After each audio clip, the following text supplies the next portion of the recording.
I mean, if all else fails, we could play Bomb Squad. That is true. I think we'll start from the beginning this time, just so we can get some stars. Yes, that would be a good idea. See how long I can go without these cats making all kinds of noise.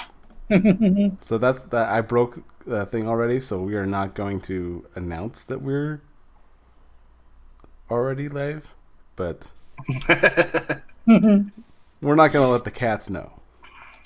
That's a good plan. And for the people in chat who may not have heard the start, we were talking about Bomb Core is the game that we were going to start from the beginning so we can actually get some stars.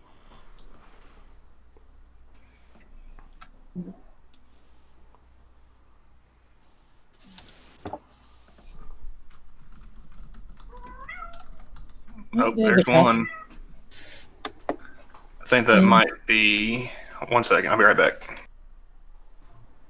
And will we be serenaded by your kids dying wheezes? Oh yeah, no kids, no dying kids on my on this stream at least. Okay, cool. Because I did hear that in the Powwow stream, and I was watching the replay. I'm telling you, man, Giants kids have got the consumption. They cough like Old West gunslingers. Yeah, if he took care of himself more, he'd probably have less of a cough. But well, I've been smoking 15 years and I don't cough like that, man. There's something wrong with your kid. No, seriously, see a doctor. Yeah, he's already seen it.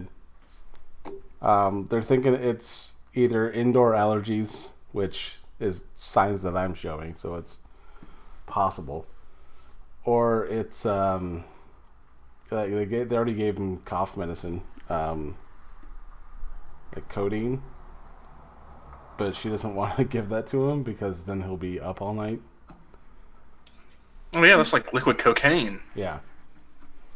I don't think cough medicine actually works. I think it just tastes so horrible that you're too scared to cough around the people who might administer it to you.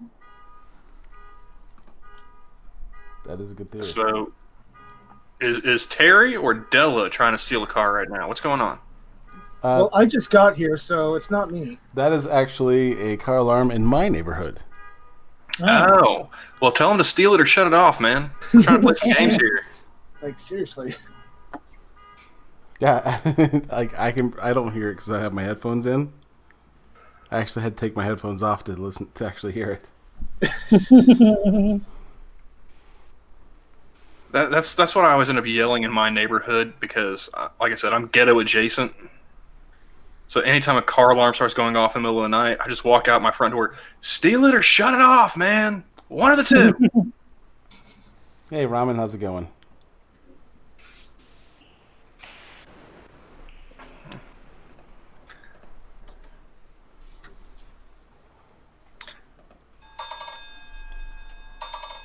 So yeah, we're I kind of threw it together at the last minute, and I figure, what the hell? I'll run down, visit an old friend of mine, and then we would I'd come back up and we'll start streaming. How is the friend? She's good. Cool. Mm-hmm. Yeah, she actually got me to think about actually performing for like playing guitar and stuff. Oh, nice. I'm still waiting on those dueling ukes, man. Yeah, I haven't told Skep that we need to get on that. And apparently Jack Gunsky has been afflicted with amnesia because he has forgotten who ramen noodles is. Wow. He's got the...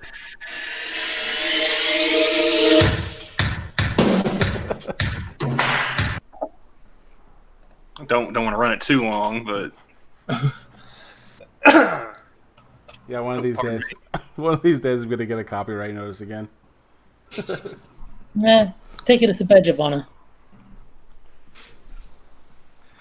Well, I mean, as long as Chuck Norris doesn't come after you, I think you're good. That is true. Always a silver lining. Should I press the button, Johnny? Shall we tempt fate tonight? We shall. Let's do it.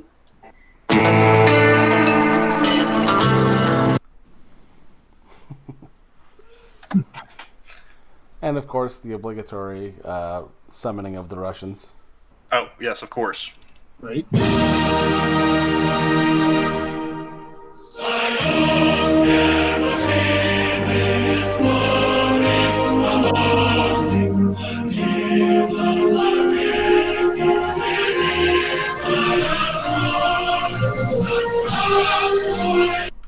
You know, I tell you, communists don't know shit about economics, but they know a good tune when they hear one. Well, I they're bound to reckon be my good for neighbors something. must think I'm a communist with how often that tune gets played from my computer.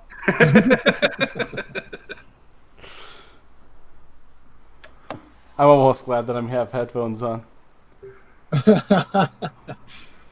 I guess I need to get like voice meter or something to be able to level out my audio coming out of my mic. Because it doesn't sound that loud to me. Apparently, I'm blowing people's eardrums out with the back in the USSR.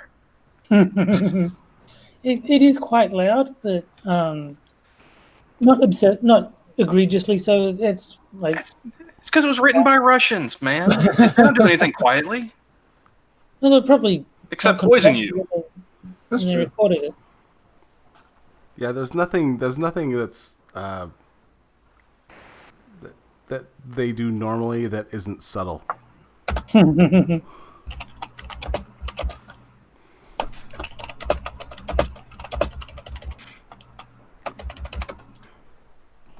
So let's just do this here. Fucking dick. Hangouts it is. In the chat.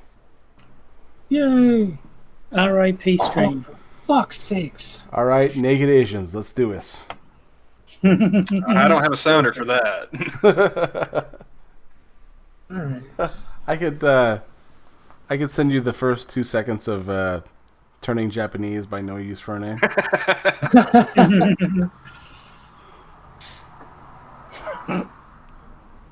It starts off with that do do do do do do do do do. or just like the theme song to Hong Kong Phooey. Hey, can you guys hear me? Yes, No. Yeah. yes, we can. Now, that was Turning Japanese by who now? It's originally done by the Kinks, I think, but There's the Vapors. the Vapors. That's right. Yes, the Vapors. And then it was covered by No Use for a Name. Yeah, the Kinks are famous for Lola. Yes. That's Oh, right. The Among Kinks other are famous for a lot of shit. The Vapors Yeah. only got that one song.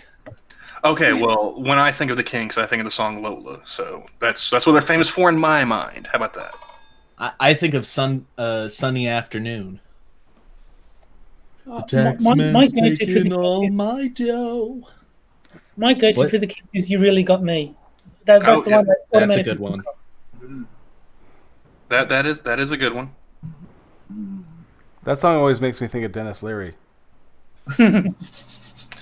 I'll be honest, I always end up thinking of the Van Halen cover. Yeah, I mean, I heard the Van Halen cover first, but if I'm thinking the Kinks, that's still the one I think of, the song I think of.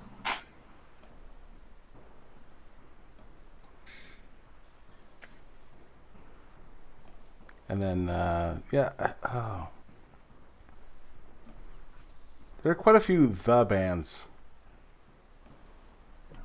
Like just The Animals, Yeah. The Who, the Beatles, the Guess Who. the Guess Who. yeah, yeah, that's the band that throws everyone off from. Why do I need to guess who that is? Yeah. And the Ramones, I don't know if they've been mentioned. They also start with the. If I'm not mistaken, Johnny, the Guess Who are Canadian. That's why you have to guess who. That is true. They are Canadian. That's a good point. They are Canadian, yeah. And I think they did American Woman. I don't know if they did any other Yes, songs. No. that's actually the song I believe that made them popular. It was American Woman. Yeah. That was actually just a jam session, believe it or not. They were playing a gig. I think it was like a mall gig or something like that, and they didn't have any more music, so they just started jamming out. And luckily for them, after they got finished playing that, they was like, "Hey, that was actually pretty good. Shit, how did that go?" And luckily for them, they had like a fan had recorded it in the audience. So I figure one of these days I'm going to say something that's going to piss Della off enough about Canada. I'm going to get there eventually. Dude, you can't say anything I haven't already said. Yeah, but I figure since I'm lobbing it from the southern border, you might, No, the only thing I want is to be on that side.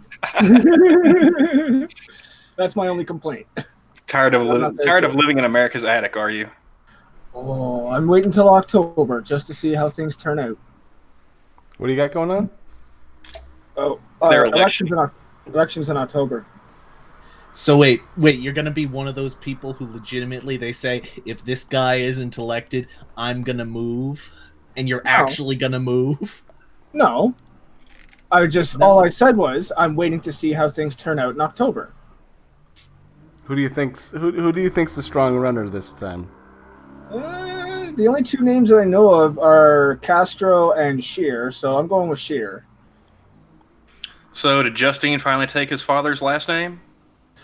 I don't know. I just prefer to call him that ever since I first heard about that rumor. Way before I met any of you guys. Well, once I heard that and I saw like photos side by side, I was like, yes, God damn. Okay. Yes. That is scary. Uh-oh. Someone doesn't know? I don't know. What is this? All right. So, Justin's dad and his mother, Margaret, they used to be known as swingers back in the day, and they were very famous for hanging out with the Castros and whatnot. So there's a long-running theory. There's a long-running theory that Justin's real dad is actually Castro. Oh, right. Because you put their pictures side by side, and the similarities are uncanny. Yeah, I was gonna say it's fucking insane how close they look. You put a beard on Justin Trudeau. What about Justin Trudeau's dad? The whatever his name, Pierre Trudeau. How the fuck do I know that name? Why do I know that? Why do I remember that? It's French. Do we mean like Fidel Castro? Yes, yes, that Castro. If you were to Photoshop Justin Trudeau with a beard, a cigar in one hand, and a Cuba Libre in the other, I swear to God, he looks like Fidel Castro. Oh shit! Oh fuck! That is. I gotta share this. I was just about to screen share too. Go nuts. Let me see if I can actually get this to work. I mean, you don't need a Maury Povich DNA test or nothing, man. You just gotta eyeball that shit. You are the father. Wow. Because that is uncanny. Mm-hmm. Now, see, if they were swingers, I want to know what Pierre was pulling. Okay, let's get some photos of what he was shagging back in the day. Well, I bet you there wasn't any world leaders on that list. Leaves Trump's list in shame. This one isn't just another picture superimposed over. That second link is the wow, unfriggin' canny. Oh yeah. There's a secret DNA test somewhere. Oh, There's gotta be.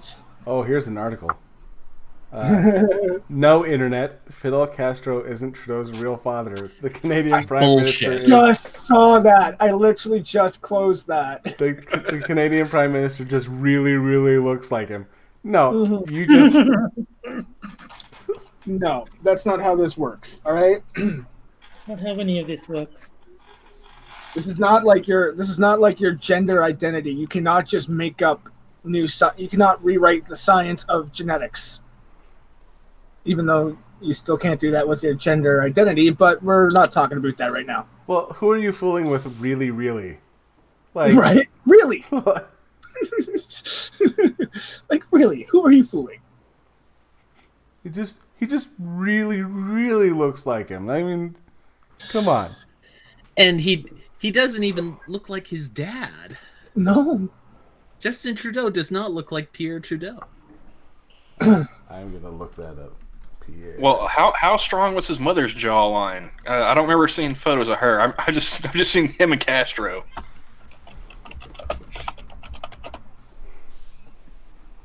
Okay, they do not look anything alike. So yeah, my money's back on, well, still on Castro being the father. If it was, it would explain a lot. Maybe there's a communism gene out there. Yeah, I'm not seeing any Pierre in there. Here's Margaret. If you could see it, I should have it screen shared right now. Oh, it's Yeah, I'll have to switch and change screens. yeah. Neither of their hair colors are as dark as that. Yeah. Nor are their faces that round. I mean, you take away the facial features, his head is the shape of a fucking potato.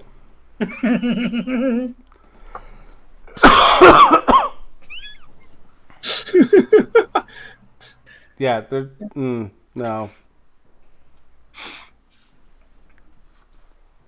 God, Justin, your dad is fugly. They switched that baby out at birth. Yeah. We have a little giant in chat. Hey, little giant J. How you doing? Hello. Yeah, I got here just in time to hear about the red gene, the commie gene.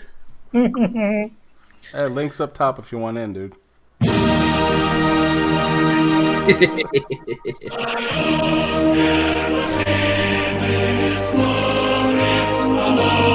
Okay, I'm not playing that all the way through. But I was actually just going to say, it seems like that song did work because we didn't summon any communists in chat, but we did summon communists in conversation. So your fact is still there. Well played, good sir. It is communist in spirit. Communists don't have spirit. They do have spirit. It's just incredibly broken. And shared. Oh. And malnourished. And praying for death. But you don't need to be communist to do that. You know, we need to do another stream where we just play those slap fights again. Oh, that was great. Like I said though, it's only funny if you find them from somewhere in the world where life is cheap.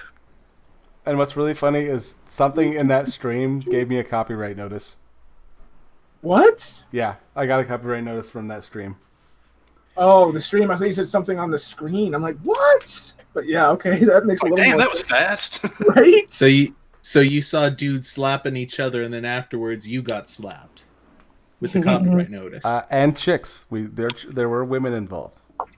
Oh, there were women. Were there any guys slapping women? No, that might be why. I did look for that. One of those. Not hard One enough. of those gals was built like a lineman, though. So I don't know if that counts. Oh yeah, she went for some throat punches there. No, she kept going for that chick's ear. Yeah, the slap fights, that was a lot of fun to watch. It shouldn't be, but it was. Oh. If we're gonna do that, we need to have Pat back. So because Oh, definitely.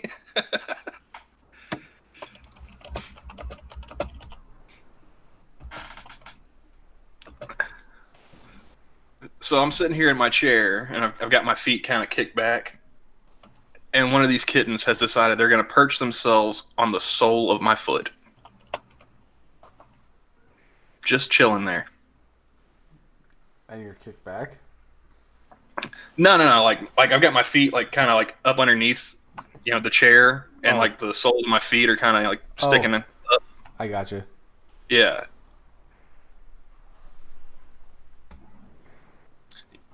Ramen in chat was saying, which communist? So I said Castro. And then he asked for clarification as to which Castro, so I said Justin, but also Fidel. Justin Castro. The infidel. Shoot to wound. Next, that always is a good plan. No, I think after the stream's done, I'm gonna go hunt down some more sound clips. I think we're gonna stock up on some like cartoon sound clips. Yeah. Like I know I want Foghorn Leghorn for sure. Nice. Leghorn was great.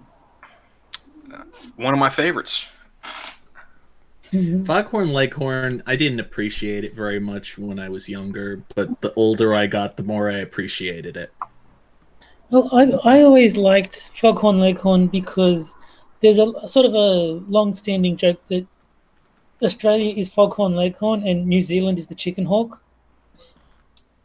I say, boy, you're bothering me. Yeah. Now, see here, boy. Now, see here. Let's bury the hatchet, but not in each other's skulls. That was a joke, boy. You missed it.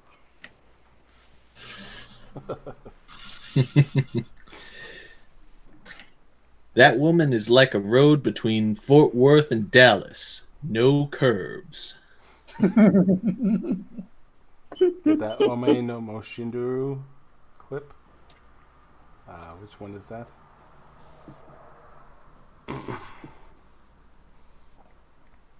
I'm gonna look that one up. What? Ome no. That sounds like a trap. Ome I'm just gonna say it right now. You're gonna end up looking at someone with tentacles. I'm betting you. Well, see, now I want to look it up. And Jack was like, "You had my curiosity. Now you have my attention." Hey, he's laughing. I'm telling you right now, Johnny. You're gonna have to bleach your computer when you're done. There are a few down here that. Omae Shinderu. It's the Nani. That's the PewDiePie thing. It's from Fist of the North Star. Yes, that's it. Fist of North Star. Yeah, it's that. It's the "you were already dead" scene. Hey, Moshinderu. That. Yeah. Yeah, I saw that. God, I was living in my trailer.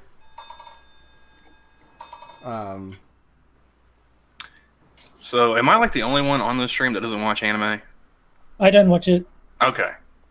I watch anime. I don't normally watch it. The last one I probably watched was probably Goblin Slayer, and that was because the motion capture actor for the Doom Slayer in Doom 2016 is the voice actor for the lead character. I'm like, okay, I'm curious. Mm-hmm. I think the last anime I watched was Death Note, and I didn't even finish it because I got tired of reading. The only anime I've ever seen was Pokemon, and that wasn't very good.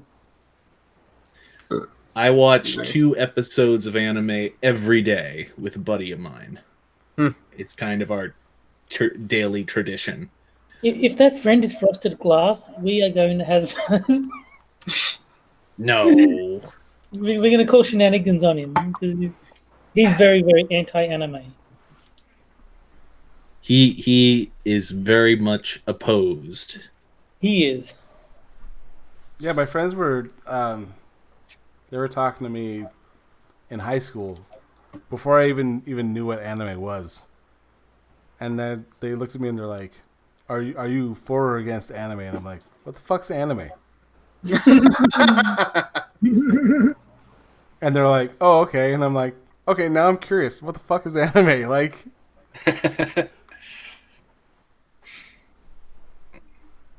You can't be, "Oh, you can't watch that," and then I'm gonna be like, "Okay, well, what is it?" So I can know whether I want to watch it or not.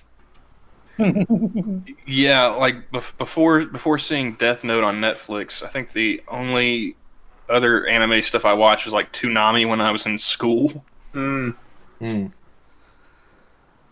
Interesting So- enough, the first anime I actually watched, Speed Racer. Wait, that counts as anime? Yeah, Yeah, it's, I mean it's Okay. it's 1960s, but it's still technically anime. It's a Japanese import. actually mine. I had it on VHS when I was in preschool. I just remembered when I was a teenager, I did watch Sailor Moon. Not for the story, I should hasten to add. No one watched Sailor Moon for the story. The story. No one ever watches Sailor Moon. I didn't even know there was a story to Sailor Moon. Yeah, Nobody who watches anime watches it for the story. Period. Exactly. They watch it for the potential boobs. Wait, there's. Wait a minute. You mean to tell me there are stories in these things? Yeah, it's got Allegedly. subplots, bro. Allegedly. What is it with this trying to be deep shit? You have no idea.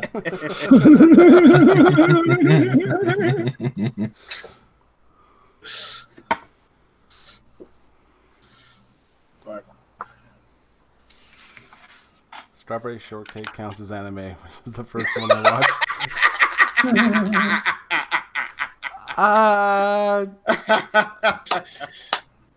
But does it though? Okay, now I think you guys are just making shit up. what about? Well, in that case, what about Hello Kitty? Well then, Shirt Actually, Tails. isn't that a? Actually, is that isn't more than a- a backpack? I was gonna say, isn't Hello Kitty already a Japanese product? Yeah.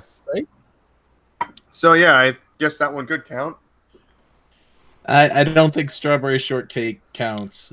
Unless it was Strawberry Shortcake. She's got like those really little eyes. Like remember in elementary school where like every single object, like they had like apples that have little eyes that are really close together, and they would have like different objects around. yes. Why did everything look like it had Down syndrome in elementary school? I don't understand. Was there a company that was just making objects with little eyes that were close together? I don't know. I don't know. I didn't really. I guess I thought little faces were cute. Hmm. not counting Pokemon and Sailor Moon, all my anime experience has been with video games, because there's a lot of them that have anime aesthetics. So, And plenty of them are from anime franchises. well, I would assume so, but I've never seen the source material. Breakfast. That's I have You no made idea. me shoot tea on my nose. Thank you. I have no Thank idea. goodness it's iced. I have no idea how accurate any of the video game portrayals were of the source material, but that is the entirety of my anime viewership, is playing video games. Yeah, I played a part of the Full Metal Alchemist series. There's a couple of those they had on there, and yeah, I think my stepson was into like Naruto, and we got those Okay. games. Yeah, I played the Ninja Storm games. Oh yeah. Those are fun. I don't really play anime games. I mean, I own a few and I've tried playing a few, but I'm not really into that. Yeah, it's. I mean, it's definitely how's the word go? It's a niche market. Yeah. Yeah, It's definitely a niche market. I mean, they're usually like JRPGs and stuff like that, and I never got into visual that novels. genre. JRPG or some like slasher. Or visual novels. There's a lot of anime visual novels. Oh yeah, you're right. Visual That there novels. are. Yeah, visual There are. novels. Yeah, they have one. I found it on the PlayStation Network. It's from Psychopaths, which I don't know if you guys have heard of that one. It's Nope. it's the one I describe as what should have been Minority Report. Oh, okay. Mhm. That's what Minority Report should have been. And yeah, it's pretty much a graphic novel style. The Minority Report is just census data on all the black people, right? Not just blacks. Okay, yeah, and the Mexicans too. Yeah, nearly 500 years later, they're still asking about the Indians. But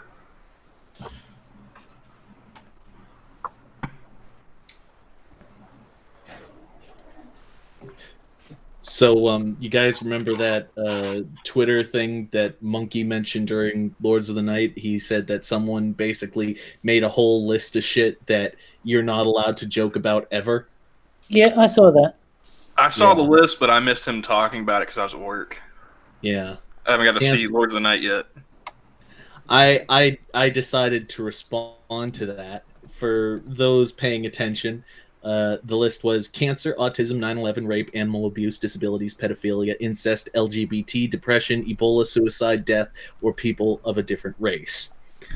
So I decided to respond to that, perhaps a little immaturely, admittedly, that I said, I hope this autistic guy gets raped with an underage cancer dick from his black brother, resulting in a death suicide so awful that it gives a depressed, legless dog Ebola 9/11.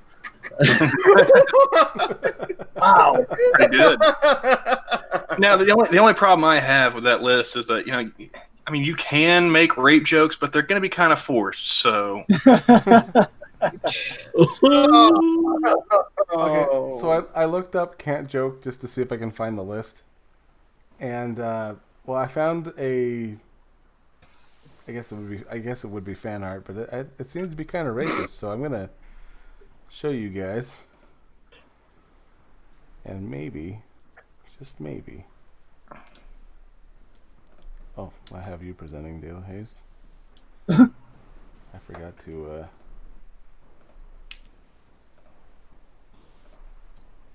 I mean, I am a beautiful avatar. I mean, is it wrong that they wanted to use a person of color there? But I don't think they should have gone with that. And I have it from the highest authority that Negro sold his soul to the devil. wait, was that oh, brother, where art thou? Oh, I don't know why I was thinking Blazing Saddles. No, I actually don't have any Blazing Saddles clips, but I'll have to get some. It sounds like he just fucked up, and I believe you have a sound clip for that. I do indeed. Oh, now you fucked up. Actually, I have a few. It was at this moment that he knew he fucked up. Come on, what else you got? Let's hear it. Now you fucked up. Now you fucked up. Now you fucked up. Now you fucked up. Now you fucked up. Now you have fucked up. Oh, I miss that show sometimes. Yeah. What I thought was funny is they actually wanted to bleep stuff, but they were on IFCs. They're like, yeah, we don't bleep shit here. It's like, but it'll be funny, but we don't bleep shit here. I did see a bleeped version on YouTube, and it is pretty funny. Yeah, bleeping can be pretty good. One show that used bleeps as a comedic thing was Arrested Development. That was a great show. Oh, it was That is one I've never sat down and watched. Actually, I keep hearing people say, "Oh, it's so good." It's like I'll get around to it eventually. One thing I will say is you have to watch them in order and you have to pay attention because there's a Yes. lot of callbacks to previous episodes. And the thing about Arrested Development, and I always tell people this, is you cannot watch it once. If you watch it seasons 1 through 3 all the way through, you probably won't get most of it. You probably won't even laugh that much. But the more you watch it, the better it gets.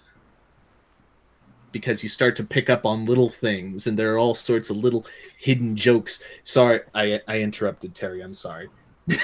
Well, we have a Shio. I hate the summer, with dozens of kids running around in the street until 10 p.m. I much prefer the winter when you can lure the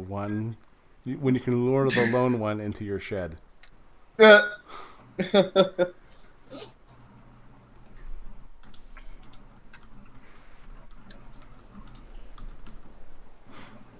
And hello to Prospero. I saw you there. If you want to join in, I got the link right there. Join in, Prospero. Prospero. One of us. Join us forever and ever. Come play with us. Reminds me of South Park when they go, "Oh, we already played with our parents. Now we want to play with you." He's like, okay, that was a bit creepy.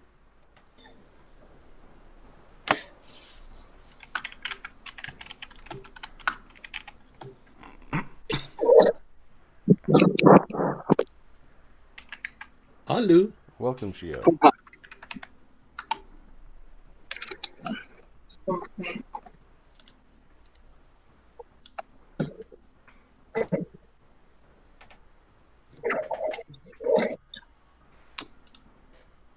Oh, hit the wrong button. Shit.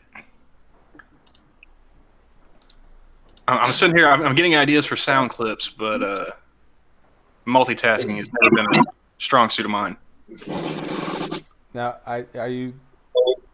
Your audio is coming off kind of garbly there, Shio. No, that's my chair. I bent backwards. Oh. Got a squeaky, grindy chair. How about The Room? Do you have any sound clips from The Room? I do not. Which I know that. Terry is going to be disappointed to hear. Yes, I mean, speaking of, At the very least, you should get "Hi, babe." no collection is complete without you are tearing me apart, Yes! Lisa. You are telling. How about there's hi doggy, and there's so Mark, how's your sex life? And you're gonna have to tell him the faded secret. No. I don't know about. I can't. I don't. Yeah. Have you seen it, Camel? No, that's one of those movies where like I've not seen it, but I've heard so many people talk about it. I feel like I have. You can probably find it for free on YouTube. Oh, I'm sure. Possibly. I also haven't seen it, so that's. My crowning achievement was making all of Tartanist's group watch it because it was one of the few movies Hammond could actually show. So they all had to watch it. It was nothing new to me. I own it on DVD. Yeah, I know. Which movie is this? The Room. The Room. Well, it's funny. I was telling Terry earlier today that just the other day I got one of my coworkers to basically break one of our managers. He's a huge fan of the Rocky movies, so I'm like, you know what you should do? You should go up to him with a straight face and just be like, "Hey, you know how to make the Rocky series better? To replace Stallone with Tommy Wiseau." So he did, and I shit you not. He looked like he was about to cry. He's like, "Can you guys please stop?" So what's with the Tommy Wiseau obsession? And as Frosted and I both pointed out, every movie, literally every movie, is enhanced by the presence of Tommy Wiseau. That's just telling you the quality of the movie he picks. Yeah. Hey, Prospero. Oh, hi. Hi, Prospero. Hello. Welcome. Finally an adult. Oh God! Thank you. Kiss my ass, Shio. Barely. I was gonna say earlier, like maybe we should bring some maturity into the stream, and I don't think that's possible. Yeah. Hey, Terry, tell me, have you ever been to a screening of The Room? Well, that would mean going outside, so no. Oh, you should, man. Even though it involves going outside, as a fan of The Room, I think you'd appreciate it because it's kind of like it almost turns into performance art, kind of like a Rocky Horror thing.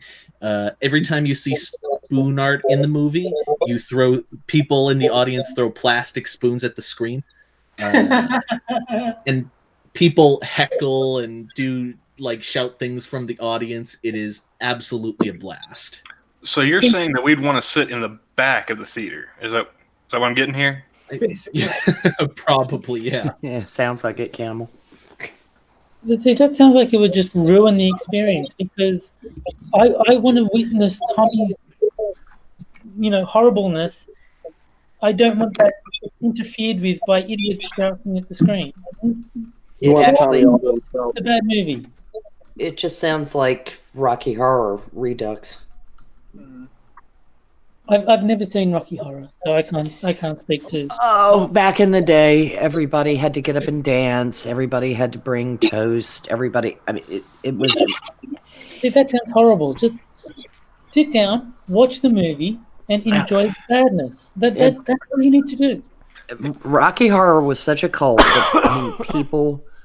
It was almost always shown as a midnight movie, and people always brought props. And when the time warp was done, nobody was supposed to be in their seat. Yeah. It was an experience. I went to one midnight showing of it, and I thought, okay, I've experienced it. What I'm gathering from this description is that it is a miracle movie theaters didn't start getting shot up until this century. Well, yeah, it's just. See, I'd be the guy in the audience going, "Shh, some of us are trying to watch." Back in my day, it was more likely people were shooting up in the theater. That is why America should bring back drugs. They should bring back drive-ins, actually. Bring back the golden age of pornography. Well, Jack's starting to channel Polly here. Lewds ain't lewd. Yeah. So, and speaking of lewd, ain't lewd. So I just get back from a funeral for my grandmother, and we get all of her medications. Shit. Totally 12 things have allotted. So it's gonna be a fun summer. Oh, good God. I thought you were going to tell us that Grandma had some disco biscuits laying around. Well, some of those. I'm Wait, I sorry can't for tell, your was that a loss, but I'm joke or sorry not? for your gain. I mean, I don't know what to say. Wait, so that- Be. Shio, so that wasn't a joke? No. She actually did pass in February. Oh, I'm sorry. Oh, in February? I Well, then forget it. You're over it by now. Pretty much. Yeah. Yeah. I can never tell though. I can never tell because every time you say something tragic, it's the setup to a terrible, terrible joke. No, that was. No, we had the funeral procession for my uncle, and me and my dad were talking, and he's just like, he died in January. Why the hell are we doing this now? Yeah. Oops. Because it's too cold up there on the ground. It's unthawed yet. He's like he didn't even want a service. He just wanted to get people together and have them get shit faced. You know, it's funny how funerals take on lives of themselves, though, because, my father wanted a closed casket, but his father wasn't with him when my dad passed. So he did want the casket opened, I guess, for whatever reason. And then all these other people were like, oh, do you mind if we go in? And it's like, God damn, what is with you ghoulish fuckers? I mean, it just. My dad hated open caskets because he thought it was like, wait, why don't you just put me in a boat and set fire to me? Right. That it was too much of a, the public spectacle thing. Yeah. And oh then, no, I totally I don't want to intend go out. to I don't want to go out like that. That's very metal. Yeah, I was gonna say if you want to avoid public spectacle, maybe setting a boat on fire and launching out to the ocean might be a little. well, I mean, his point, he did not want to be in an open casket laid out like everybody running around going, "Oh my God, he looks so natural." No, he looks dead. No, when we were at my grandma's, she had an open casket. I'm just like, why does she look like she's made of rubber? Yes, it's Right. not it's not a comforting thing. It's not. It's either somebody does look like they're sleeping, or they look like somebody broke their jaw and reset it, and it's just. I want my funeral to be like the full Weekend at Bernie's treatment. You know, I don't even want to be in a casket. I just propped up in the corner, sunglasses, cigarette hanging from my lip. Well, see, the thing is that whole kind of gag with Weekend at Bernie's was already sort of kind of done in the movie SOB. Oh yeah, there's nothing new under the sun, but it so I was like, wait a second, that's already happened.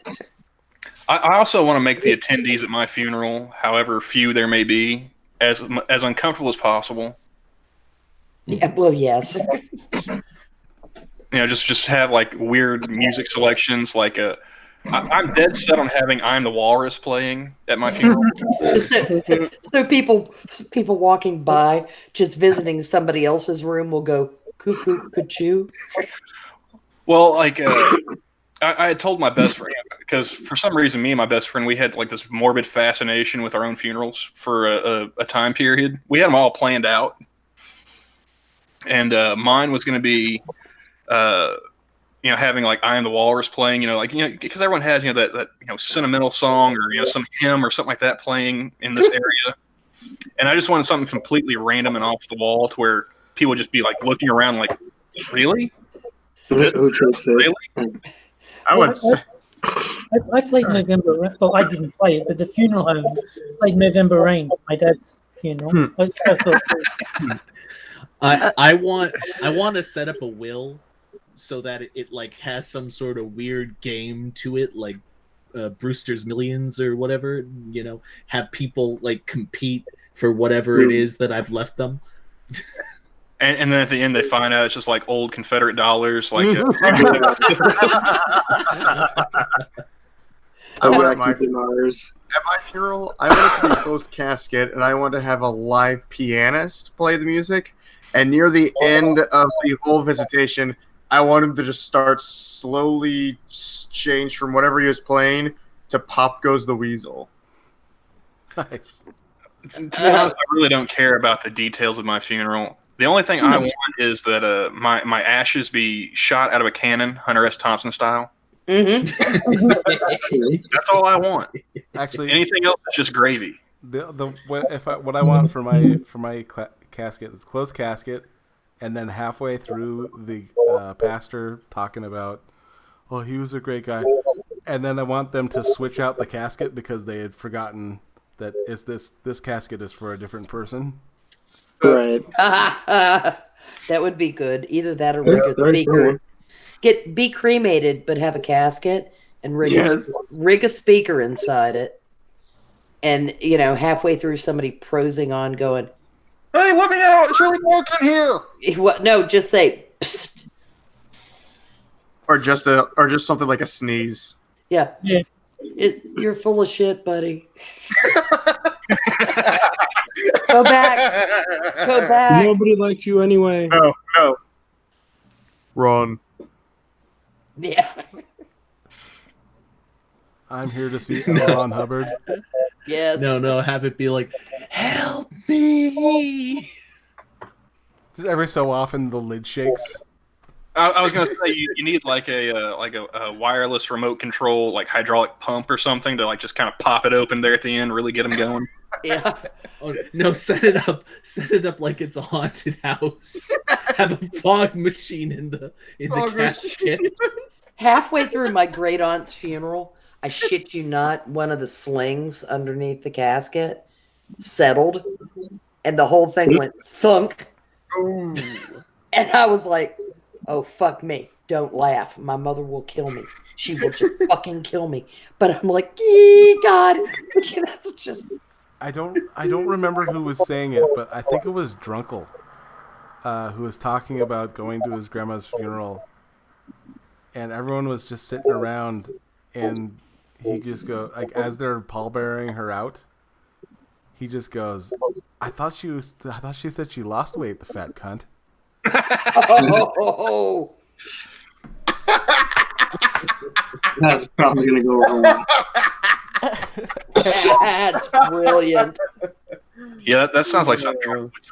And I'm like, I don't know if that was them taking her in or if like they were taking her out, but like everyone was trying so hard just to hold on to the casket. That sounds like something you hold on till like the way out. Yeah. Oh, What I learned is that going to a funeral, it's you want a joke and whatnot to take your mind off the pain, but sometimes it's really inappropriate. Like my best friend, he passed away a couple years ago, and I go to his funeral, and right as they're doing like the whole little procession where everyone walks by and views, you know, because again, open casket. Yeah. And I had to take our college roommate, like pretty much by the, you know, grasp him by the shoulder, and have him walk, you know, because he was devastated. And right as we get up there, I just kind of, you know, where not very loudly, but loud enough to where like a couple people around us could hear me. I said, "Holy shit! Did you see his hand move?" that's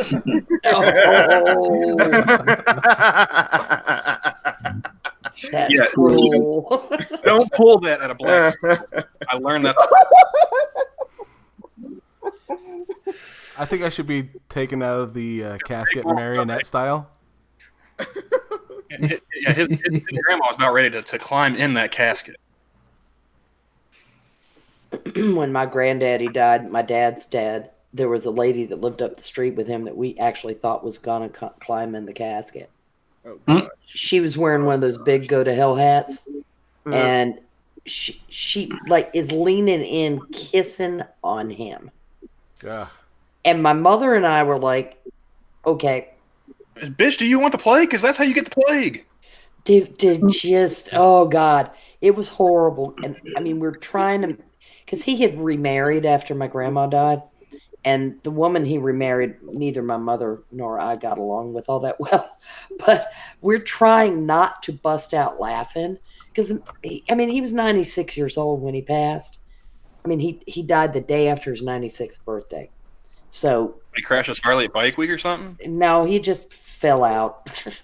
You know, the pump gave out. But and that was fine. I was like, okay, there's a life well lived. You know, no suffering, no diagnosis to have to deal with, any of that crap. But I spent the entire funeral just like choke gag, don't laugh, choke gag, don't laugh. Somebody please play sad music. Because that woman was just like, I can't believe he's gone.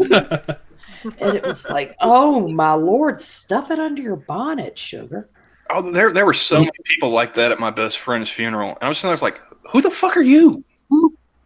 Like, I've known this guy over a decade. I've never met you. What? Who? What?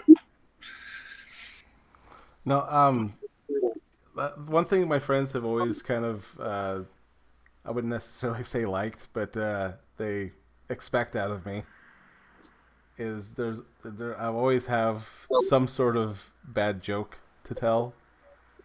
My brother, or one of my brothers, he went over to his other brother's house, and I was over there, and they like, I guess he had gotten drunk, like him and his wife had gotten drunk and just had this knockdown, drag out, like WrestleMania style fight.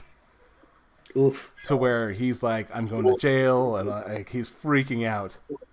And she was mouthy.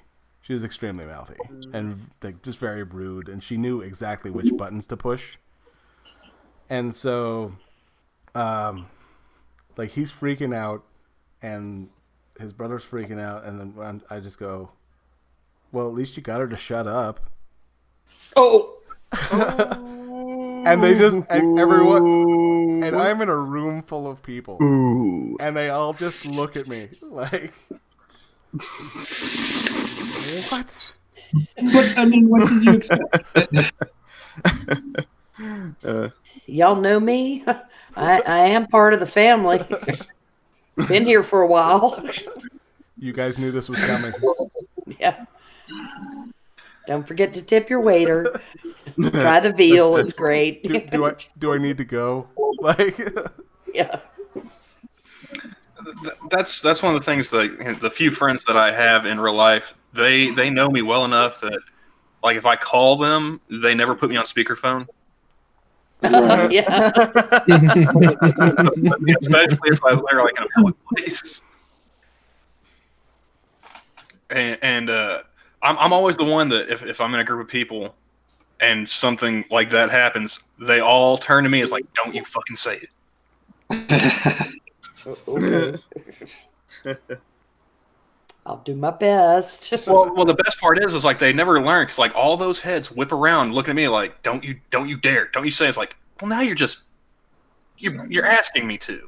Yes. Right. You guys have just played it cool. You just sent me a written invitation. I mean, Right. You opened the door, you rolled out the red carpet, you did everything but emboss the invitation. That's it. And now I'm happy to oblige. Yeah. I get those moments all the time at work. Fuck, even today, one of the girls was like, she gets someone to tie her serving apron around her waist because she can't seem to tie it tight enough, apparently. So she's like, "It's always tighter when you do it." And then she looks at me and the guy I'm working with, and I've got that smile on my face. I can feel the face I'm making as I try to bite my tongue, and I'm like, "No, I'm gonna let her pass. I'm gonna give her a freebie." And then Can't say it. Can't say it. Can't say she it. looks at me, notices what's going on in my head, and she's like, "No, don't you dare, don't you!" and walks away. And I'm like, "Well, fuck that." I walk over to one of the guys beside me, and I'm like, "It'd be a lot tighter if I did it." And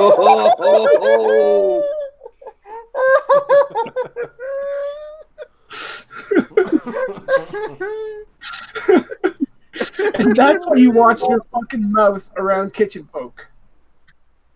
Yeah.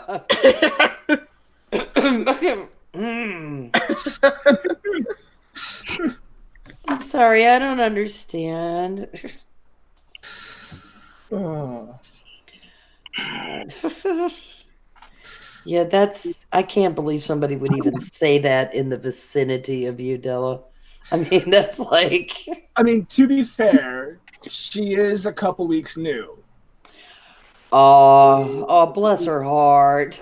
So I haven't gotten to Haven't broken her in yet, have you? haven't gotten to make my impression yet. No, for newbies, kitchen or front of house, either way, I always do the same thing. I give them that little grace period where I don't really interact with them unless I need to. And while I'm doing that, I keep an eye out, see what kind of person they are, see if we're gonna mesh well as like, you know, not just coworkers kind of thing. Mm-hmm. Then I decide, okay, these are the people I can, like, you know, chill with when I'm bored or outside of work kind of thing, or these are the people I just don't want to talk to because they're useless. Yeah. I'm just imagining Della sitting there like by the dishwashing sink, like, he's cool, she's cool, she's an HR complaint. Yeah. Like, that happened to me last year when I started back. I look up at this chick who just started a week after I did, and I'm like, huh, you know, you're pretty distracting right now. And she gets all offended. Like, that's rude. I'm like, what? I'm paying you a compliment. No, you're not. I'm like, I'm saying your looks are distracting. Get over it, sweetheart. Yeah, if you want to give me a comment, this is how you do it. Blah blah blah blah. And she's hearing that you're raping her with your eyes, Della. Yeah, this meme kind of explains how I am around my family. This one's screaming at you. If it's I haven't showed it. I had to share it. Still gotta work on this.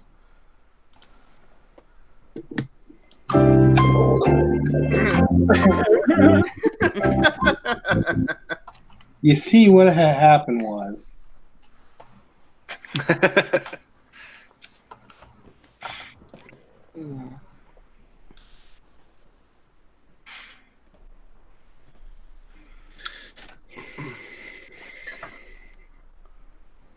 Yeah, I made that mistake when I was in high school. I was a foul mouthed little shit back then too, and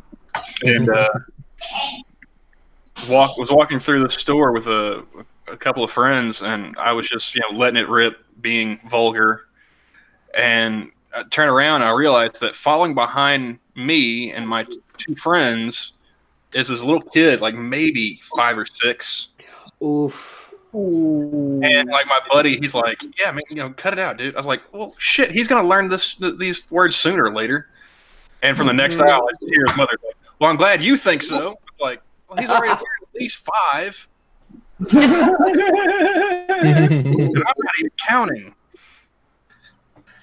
Yeah, there's a I think it's my best friend. It was his sister's ex-boyfriend or something like that. She had a kid. It was like further down, and his kid's first word was shit. Oh, like it wouldn't say mama, it wouldn't say daddy, it would just say shit. Can you say dada? Well, sit. yeah. Good. Hey, it Kids could be been worse. listening to the mom too Could be much. worse. His first words could be Fortnite. Yeah, no, you're gonna ask that. Do you know who that is? Shit. So you're like grandma or something. That's one of my mother's favorite stories to tell about me when I was a little kid. Was that I would get my F's and my TR's confused, and so she was taking me through the supermarket one day, and we get past the toy aisle, and apparently I saw like a dump truck toy that I really wanted, and instead of saying "Mama, Mama, I want a truck," Oh no. yeah. Oh. And this was like 91, I want to say. So she's trying to hustle me through Walmart while I'm sitting there. Mama, I want to fuck. I want Oh, that poor soul. Might have been seen it as acceptable if you lived in Alabama or like Ohio. That's like the Joe Coy Ting Ting joke. She learned very early on. It's like, don't take him anywhere you don't have to. I equally got my mother in trouble. Where we lived, there was a Indian reserve nearby that her school campus was near. So she'd take me with when she'd go to class, and being in a kindergarten and elementary school, you learn certain songs. Well, apparently it's seen as frowned upon in the alcohol reserves when you start counting 1 little, 2 little, 3 little Indians. Oof. Yeah. And thus the share. Yes. No, I went to go pick up my kid from school, and I walk in and everyone's sitting in a circle, and they're sitting Indian style. I still call it Indian style. Yeah, so do I. And I walk in and I go, "Oh, why is everyone sitting Indian style?" And everyone just turns to like, like just gasp in horror as I just said, I'm like, what? you guys are sitting Indian style. And they're like, oh, you can't say that. You can't say that now. Watch me. Want to bet just did. And I go, I just said it. said it twice. I was like, yeah, I just said it twice. Like, what's going on? And they're like, well, it's offensive to Native Americans. I'm like, my kid's a Native American. Shut your face. I'm not offended. I'm not offended. I think it's hilarious. Best. That's the best. I'm gonna say that's the best comeback ever. Right. My kid's Native American. Shut your face. Yes. Like that's the only time that I ever have any fun is when I get to pull my tribal card out of my wallet. Like, I literally have a race card and I get to play it from time to time. I like that though. You know, it's like, and this trumps that. Well, my favorite thing was when working for my tribe back in the day. You know, because we have casinos and we have other establishments as well. And I worked in the smoke shop, and sending signals, honey. And no, I would get people coming in, and if you were a tribal member and you had your tribal membership card, you got a discount. You didn't have to pay the sales tax, or as I like to call it, the white people tax. Shh, white suit tax. White suit tax. The white people. Yeah, you didn't have to pay. You didn't have to pay the sales tax. You just paid straight up for the product. But we had to see your card, and we had to sign a slip, and you had to sign it as well, and it got to be a pain in the ass. To the point where like people just come in and be like, yeah, I got tribal membership. It's like, all right, well, let me see your card, and they'd get pissed. Like, what, do I look Mexican to you or something? And they didn't know that I was taking like college level Spanish at the time, so I just throw something at them in Spanish, and they'd look at me like a dog that had just been shown a card trick. It's like, nope, you pass. Now show me the card. Or I would flip it on and be like, well, Mexicans are just Indians that speak Spanish, so if you think about it, really. Nah, hashtag not all. I know. But not everybody is a mestizo, It's just... Yeah, this is Oklahoma. They're not thinking that deep, so. That's because the aquifers run high and you can't have basements. But, I'd be like, do I look Indian to you? And they'd be like, yeah. I was like, well, I'm German. Go fuck yourself. Show me the card. Hey, Camel, guess what? What? There's a Twitter handle called Katsu. Oh, really? Yeah. I didn't make that, so that's... I gotta look at this now. Let's see. Yeah, we the joke is that he has a cat who likes to jump on stream, and we call them Katsu 2 cents. Oh, Katsu 2 cents. Huh. I'll be damned. With almost 1 million followers too. Cat pictures get you a lot online. Yeah, it's a cat. Christ's sake, they just. You know how people, you always have the hypothetical if you could go back in time and meet this person or do this thing or see that or whatever. Where would you go? What would you do? It's like I would go back to the start of the internet, and I would be the one to just dump all these cat pictures. Mm-hmm. Corner the market, man. But you don't make money off of it. Yeah, but at least I get to steal somebody else's thunder. That's good enough for me. Spike their guns at least. Be like, can you just imagine, like, going back with like a thumb drive and just uploading all those, like, all of the cats. Like, hey, man, how did you get a picture of my cat from 5 years ago? Could have chosen to bring porn, but no, he wants to choose cats. Maybe a little from column A and a little from column B. Cat porn. There you go. No.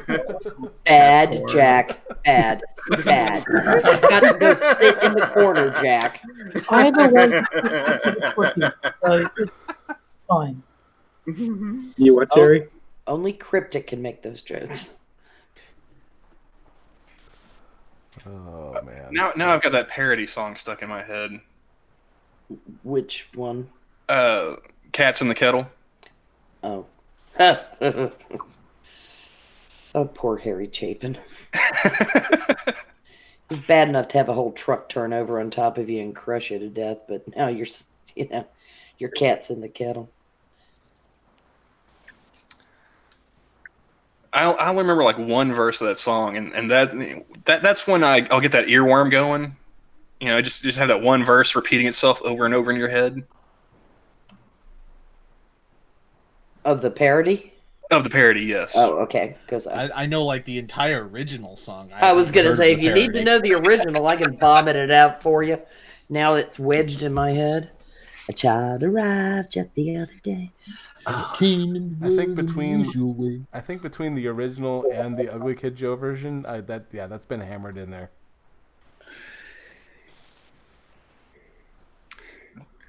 How did it go? Did you ever think when you eat Chinese, it ain't pork or chicken, but a fat Siamese? But the food tastes great, so you don't complain. But that's not chicken in your dick and chow mein. And the cat's in the kettle.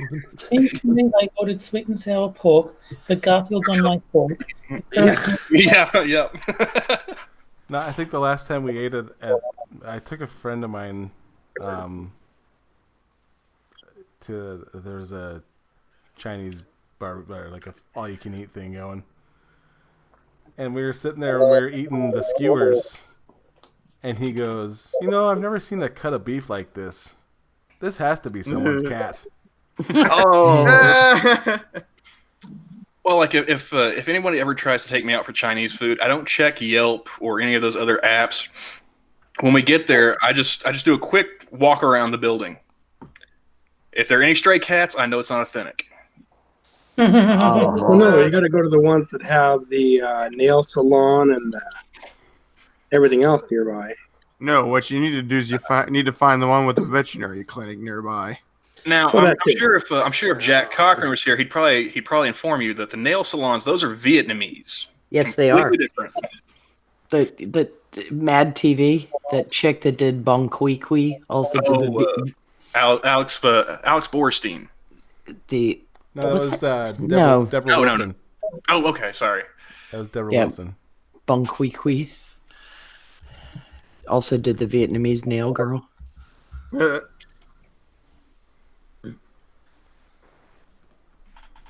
that's what I was gonna. I'm gonna look something up real quick. I'll be right back. Bong Kui Kui at what was it, King Burger? Yeah. That skit is absolutely great. I will cut you. I like the one, what was it, the Valentine's one where she's in the chocolate shop as he's trying to close up and go for his date. Oh, what is this one? I taste like. Oh, that's too sweet. No. What about that one?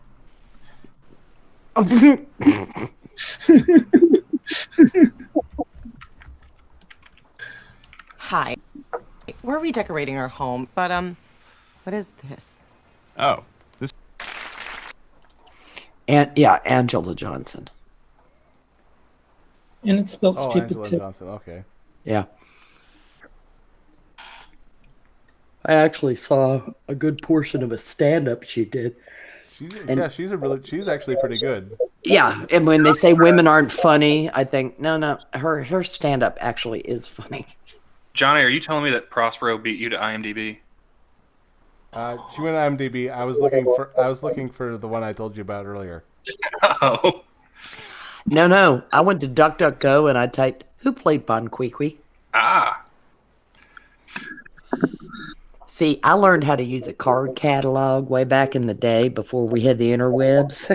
I am actually going to show you. I'm going to stream on here. I will risk a copyright strike for this. Oh gosh! It is the most offensive sketch on Mad TV. Oh boy! Here we go. Here we go. Let me get this set up here. Have to pour me some more iced tea for this one. It's called That's My White Mama. Oh no! Oh yes. So let's. All right. Let me know if you can hear it.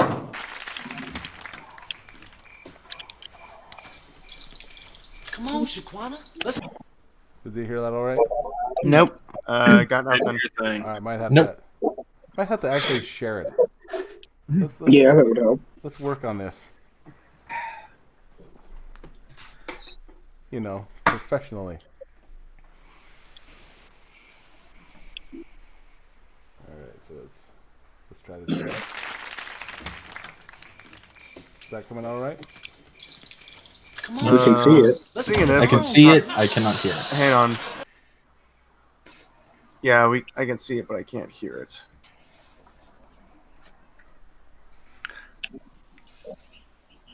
This would be a great time for like some bad lip reading, but I don't think any of us are the right shade.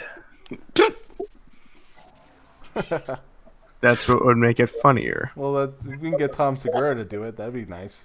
Let's see. I think if you can get Tom Segura to hop on the stream, we win the internet for the day. We win the internet for the day. Will somebody send that out to Tom Segura on Twitter? Yeah, man, it's only 11:30 at night. LA time. He should be. Hey, unless he's on the road. If you can tweet James Woods, you can tweet Tom Segura. Did Woods ever come back to Twitter, or did he just leave? I think his account has been restored. I don't know if he's went ahead and started tweeting again. Did he take it down, or did they take it down for him? I think they took it down for him. Yeah, because I know he had refused to take down what it was that they told him. And he can't say that. It's like, yeah, fuck you, I can. Watch me. It looks like nobody posted on the real James Woods account since April 19th. That's when he got hit. That's when he got hit. Patriots Day. Good. Not the least bit ironic. Good. I hope he doesn't come back because more people need to just leave the platform. Yeah, fuck them. I'm so sick of this shit about like we need to regulate these platforms. No, if you regulate them, you're gonna ensure that these people who are fucking things up stay in power forever because they're gonna become government regulate. They're gonna become government entities. They'll write the regulations. That's like the soft drink industry. It's fine. You can regulate the hell out of it because Coke and Pepsi are the ones in charge. No, you need to let this thing die on its own. It's gonna go the way of MySpace did before, and Facebook. That's already becoming unpopular. It's gonna go away. There's another way around it, Jack, and that's called the class action lawsuit against them for behaving like publishers. And you get it to a high enough court, and you get somebody to say. This is an argument I've heard before, but I don't understand it. What's the difference? What legally distinguishes publishers from what was it? Platforms? Publishers and platforms. Or public forums or something? Publishers and platforms is the thing, and publishers get to decide what they broadcast and what they put out into public, but they're on the hook for any copyright claims or any laws that get broken. So if Ben Shapiro puts something up on the Daily Wire, he's accountable because that's a publisher. Whereas if you want to be a platform, you're not accountable, but you have to allow everything on there within the law. Yeah, it's the Section 230 or whatever they call it. I don't know the legal code for. Yeah, the courts had reasoned that the platforms were not publishers, so they could not be held liable, which I think is a valid thing. But YouTube really screwed the pooch with Crowder because they said everything's fine, and then they went back and edited Crowder. They went back and applied what a publisher would do. Mm-hmm. To Crowder. So they actually broke the veil there.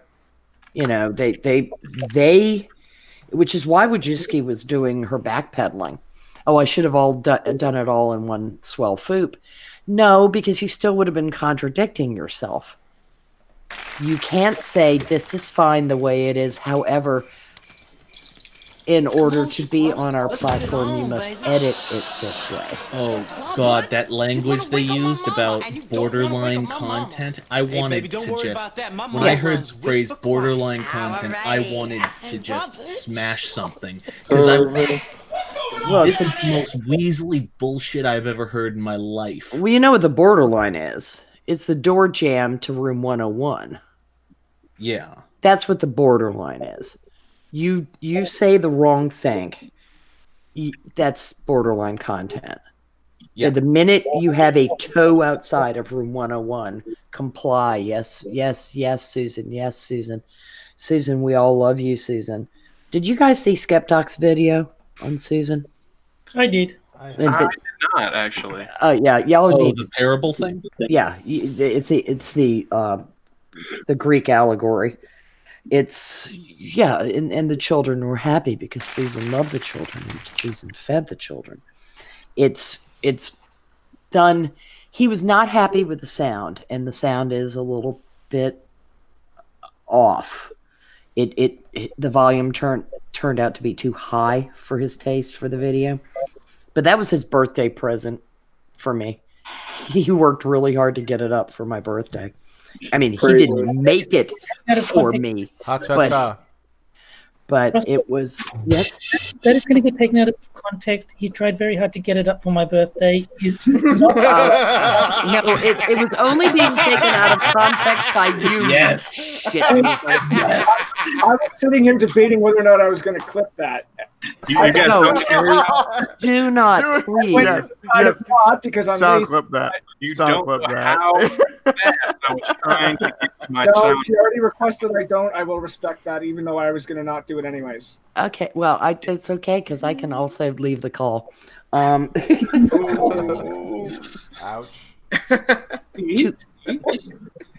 Get it. Oh, fuck you, Terry.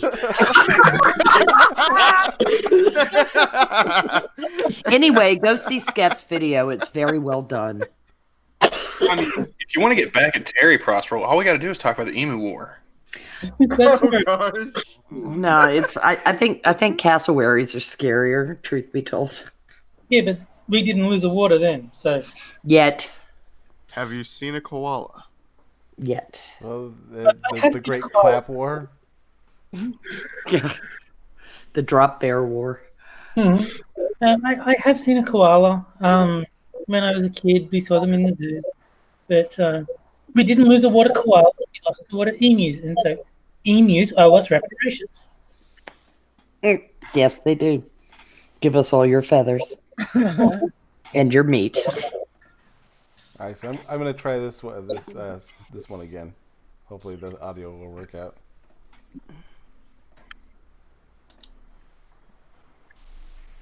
Let's go. Oh, no, not that one. We want you. Yeah.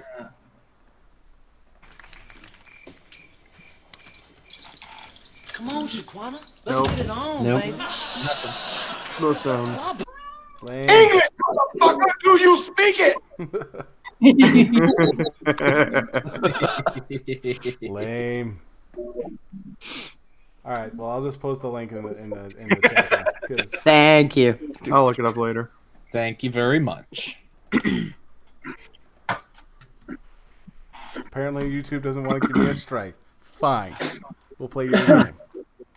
I think it's racist. You were trying to show African American content, and YouTube just said no.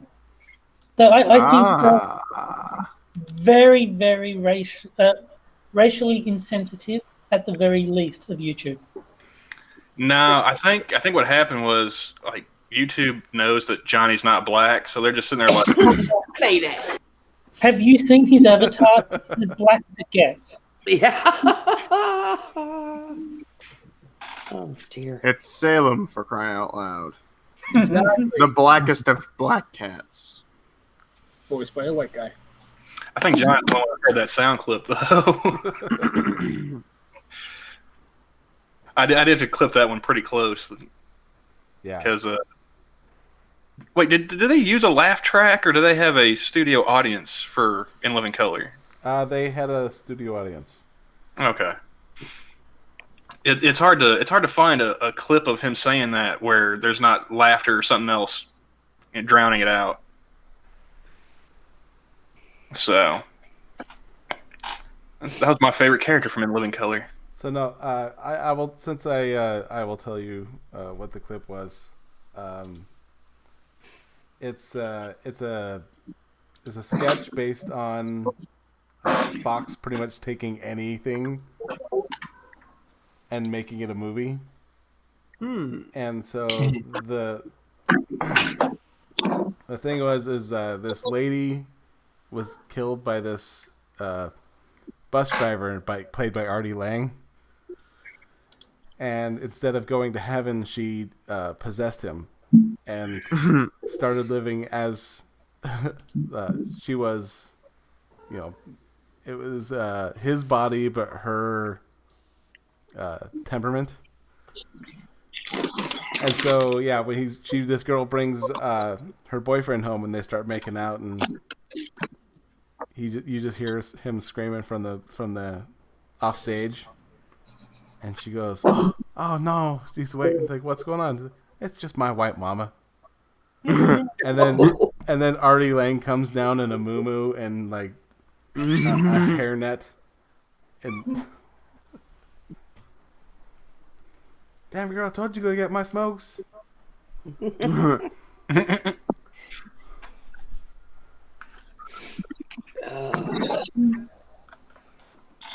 only saw like the first season of Mad TV, maybe the first two, but I did really enjoy the two that I saw. I remember I used to watch Mad TV, but for some reason, there's only one sketch that I can remember from it, and that was Keanu Reeves going up in a hot air balloon. Huh. And basically, the whole thing is like a news article or news thing based around Keanu making the decision to fly around the world in a hot air balloon. And then at some point at the sketch, he says, "You can just look up into the sky and say, Keanu." That, for some reason, always stuck with me. Weird. I was never really big on watching Mad TV when I was growing up, but I heard an interview that Will Sasso did where I think it was a bit that I don't know if they ever actually did it. But I think they planned it out and everything.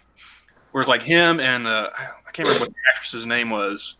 Like it was him and this black cast member, and he was like a racist, but he was like having sex with her. Oh gosh. And like I think the only time he could like let his racism tamp it down was like during orgasm. Immediately afterwards, he just like push her away from him. Was it Deborah Wilson? That's the black woman from Mad TV that I remember. I don't know if it was. I'm remembering like part of an interview that I heard a few years ago at this point, so I can't remember the name.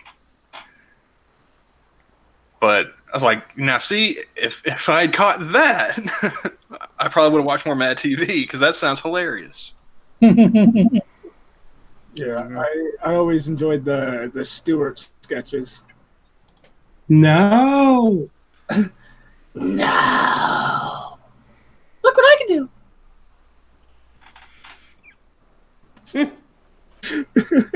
we actually have staff at one of the group homes that we work at that act pretty much like that.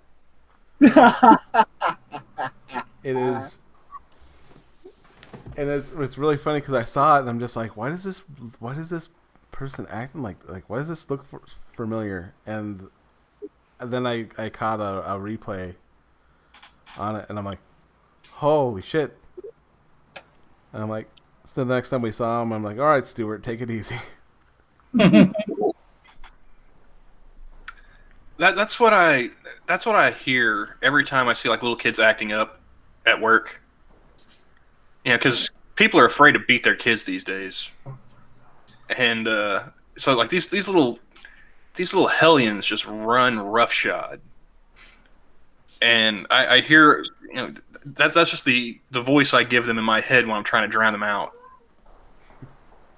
But every now and then, my faith in humanity is restored just a little bit, because I'll find one parent from time to time who they will threaten to beat that child in front of God and everybody, and I love them for it.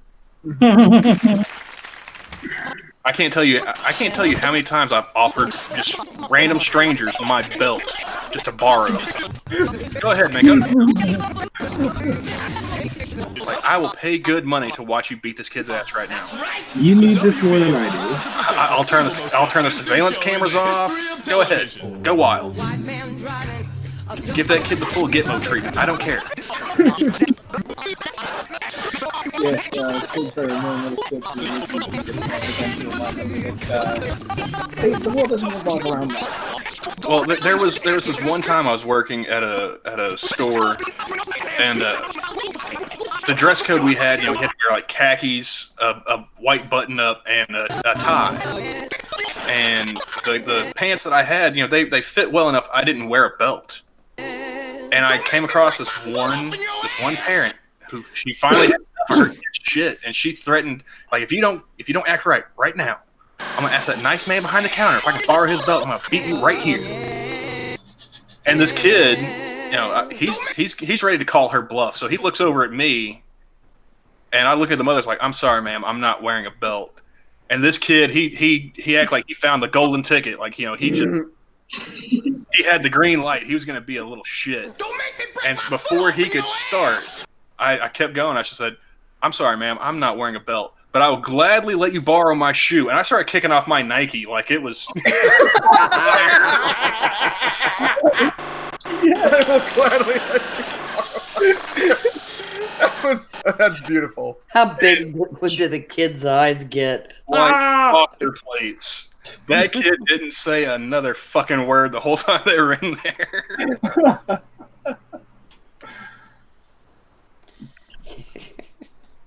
But yeah, he thought he was going to get his ass beat with a size 12.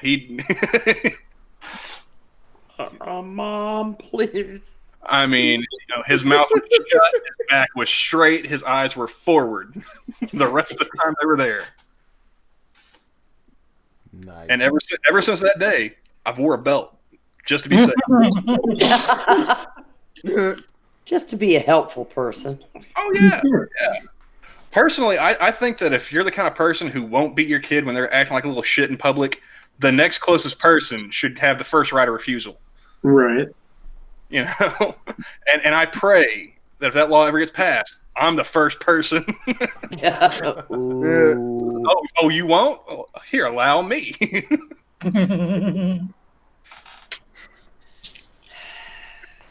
I think my generation was like the last ones to get the ass beatings in public.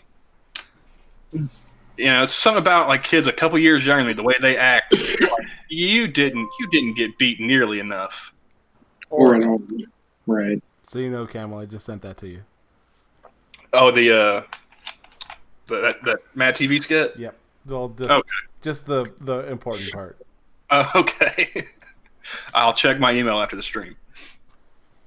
But yeah, man, I remember I used to have my dad.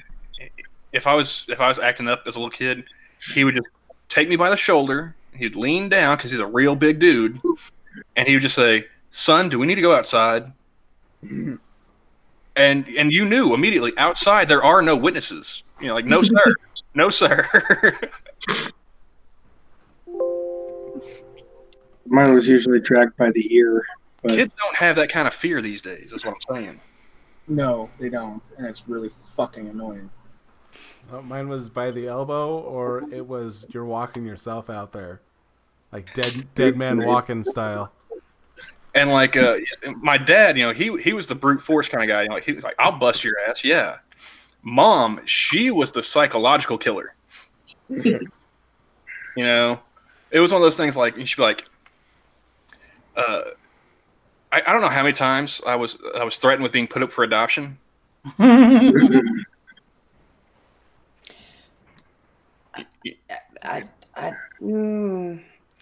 guess I was poly purebred.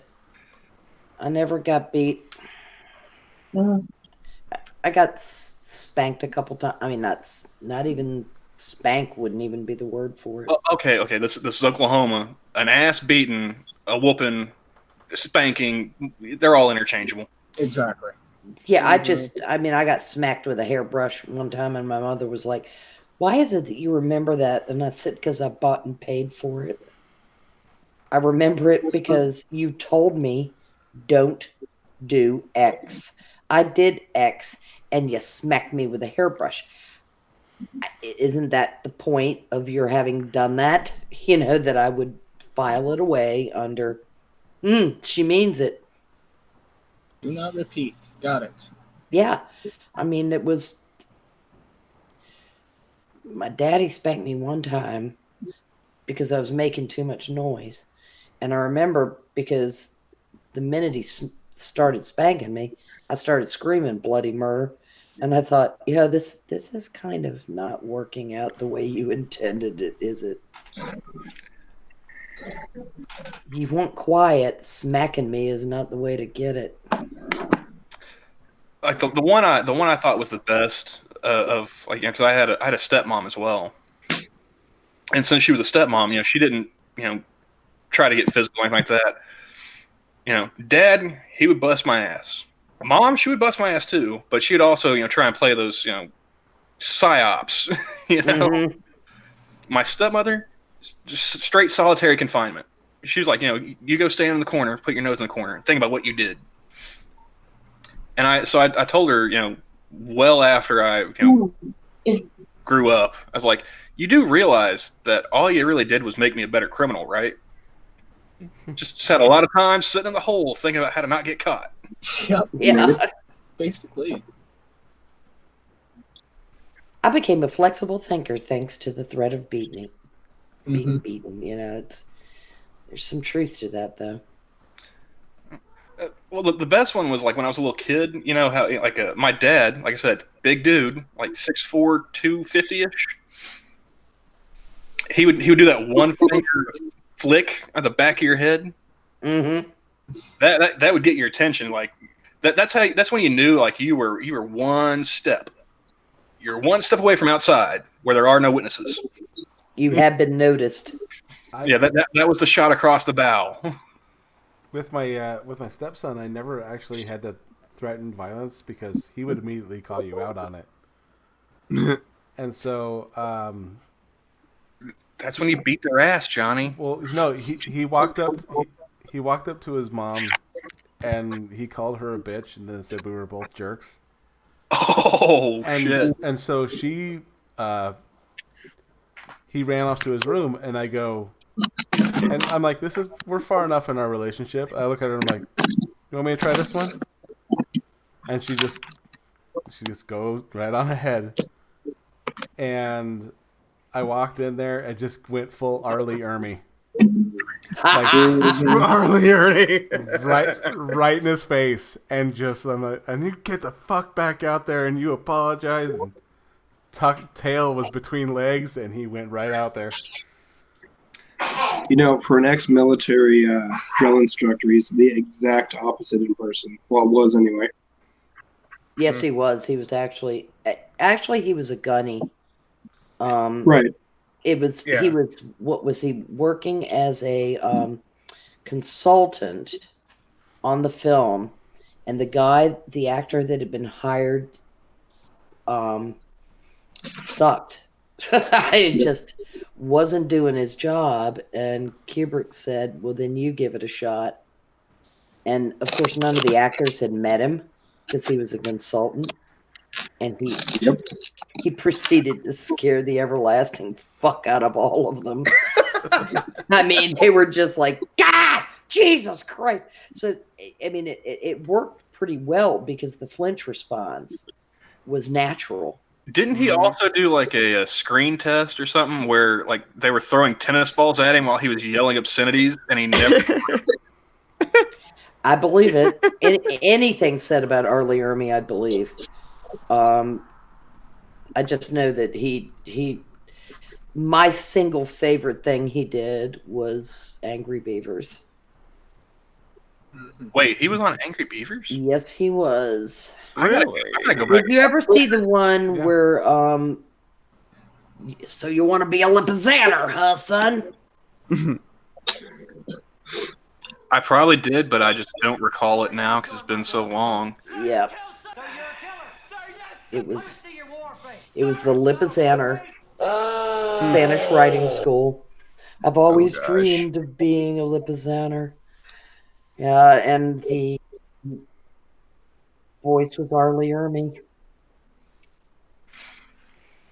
And if I'm not mistaken, he got promoted to gunny after he retired from the Marine Corps. He may have. It's been a long time since I looked up his bio. It really pissed me off that something as stupid as pneumonia got him. Mm-hmm. What was it? Wasn't he in what was that dude from Night Court? Harry Anderson. Anderson. Yeah, weren't they like in the same week? No. No? No, Harry Anderson died a while back. Yeah, it was like no, Arlie Ermy just died last year, I think. I don't know about last year, but I think it was pretty recent. Harry I'll Anderson died Google him April quickly. 16th. I want to say like Harry was right around then too. Actually, they are right next to each other. Yeah, Really? You're right. He did die last year, 15th. Damn it.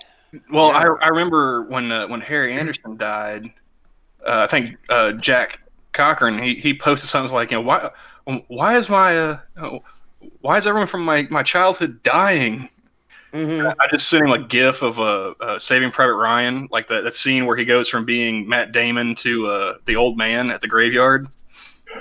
I'm like, it's because you're getting old. You ought to be me. You start having people you know in real life die. But maybe this is I don't know what it is, but does it seem as though more well-known famous people have been dying in the last few years as opposed to before that? It's the people that you know. Yeah. Your cultural zeitgeist. Yeah. It's not that more are dying, it's that you were aware of them. You know the internet's gonna break when Betty White finally kicks off, right? Oh yeah. Oh god. That's like America's grandma right there. America's great-great-grandma. Oh yeah.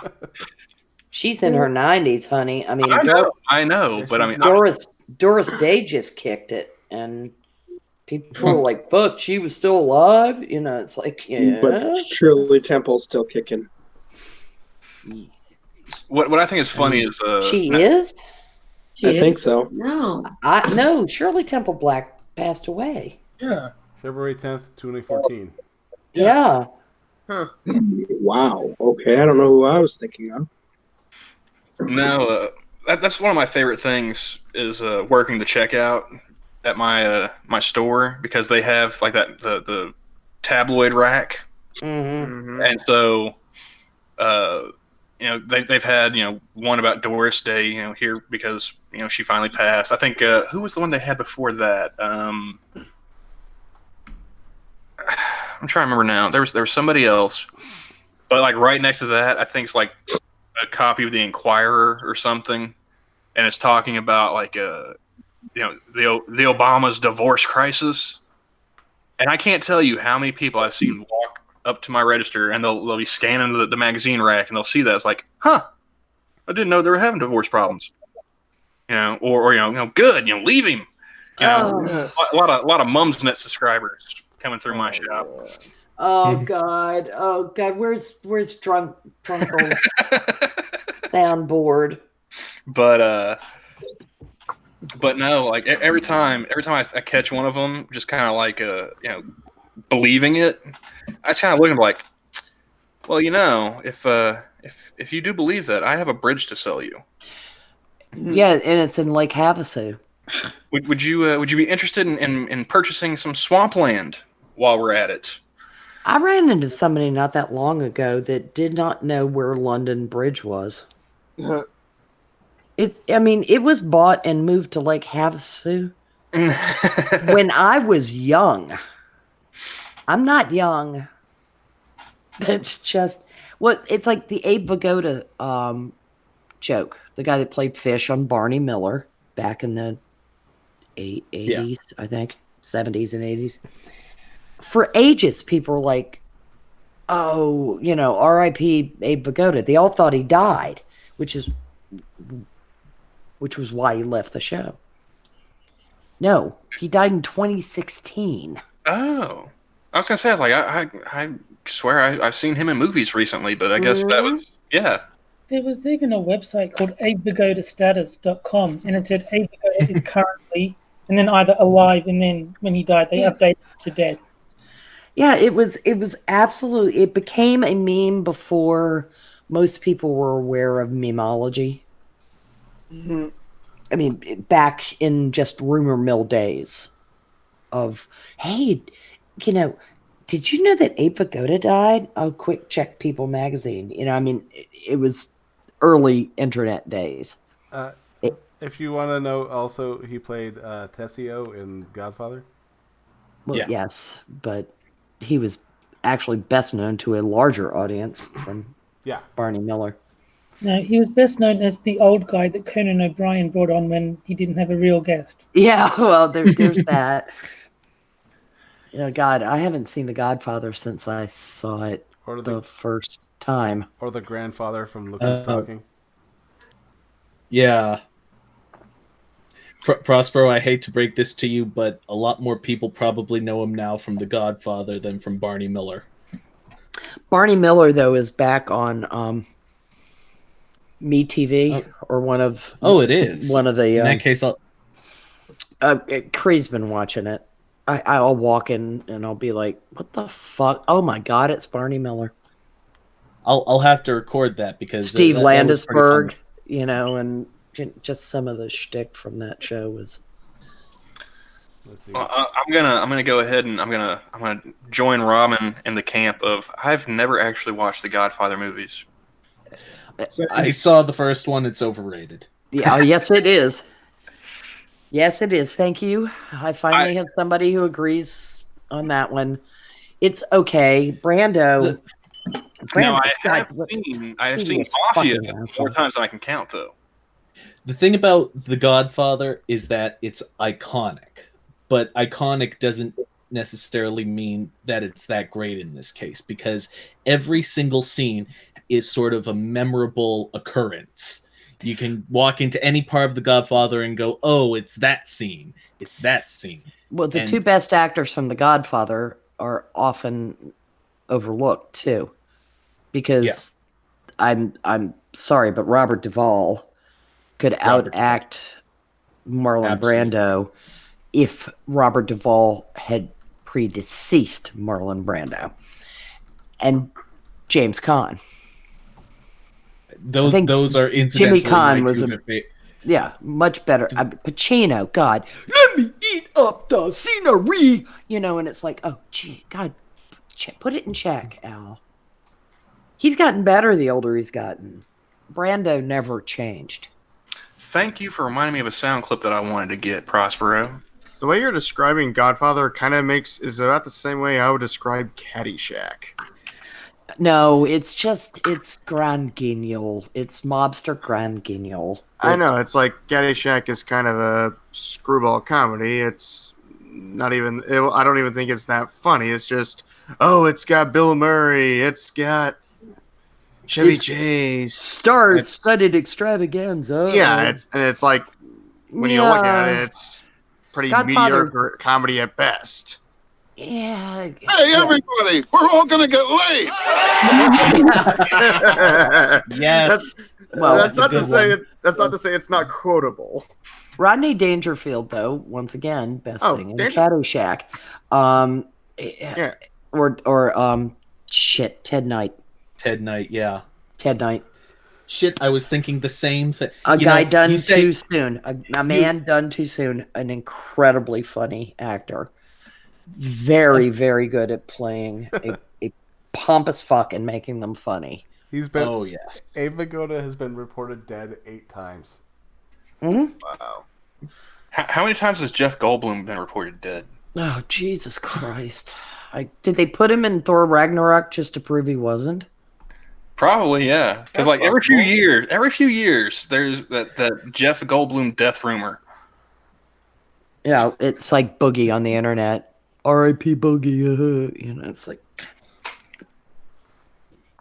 there are some children in chats that I would really, really like to take away their posting privileges for just like 2 weeks, so they could stop. Like between Sargon of Applebee's, R.I.P. Boogie, Oh, jeez. and a few other Spurgfests, for want of a better term. It's like, could you fucking stop already? Nice, Camel. Nice. Give I it had a to. rest. Oh man, but it's funny though that we were talking about Ted Knight and Rodney Dangerfield as the 2 best acts. Apparently, there was a lot of friction between them on the set. Wouldn't surprise because me. Rodney's a pretty loose guy with everything, and you know Ted Knight is in actuality much more strict. He's much more He was about the professionalism. Yeah, he was. Except for with his stand-up. He died a long time before Rodney Dangerfield did. Yeah. Ted Knight died years ago. Yeah. See, I love stories like that. When you have like the dude who just seems to not care, just going on forever, and the uptight dude who's buttoned down, got everything, just kicks off. That's probably one of my favorite Bill Hicks bits was the Jim Fix versus Yul Brynner. Mm-hmm. I'm Yul Brynner and I'm dead now. What is this guy selling? I'm all ears. Oh God, I'm dead now because I smoked cigarettes. I remember those ads. See, that's how old I am. I Well- remember those ads. When was that? The late 80s? Or was that early 90s? No. Do the googly thing. Check when Yul Brynner died. Well, I'm just thinking about the bit that he came up with. That was, shit. I want to say that was. Can I just say I spelled Yul Brynner correctly on the first time without needing any corrections. Good boy. No, he died in 1985, so Yeah. before I was even born. Yeah, he lived a good while after he did those ads, if I recall. Yuli Borisovich Brynner. He was born in Vladivostok. God, he would have been such a cool guy to me. He just seemed cool. You know what I mean? Yeah. A little frightening, granted, but cool nonetheless. And he had hair at one time in his life. But he still favored himself. His photo when he immigrated to the United States. He looks like a Russian mathematician. His father was a mining engineer.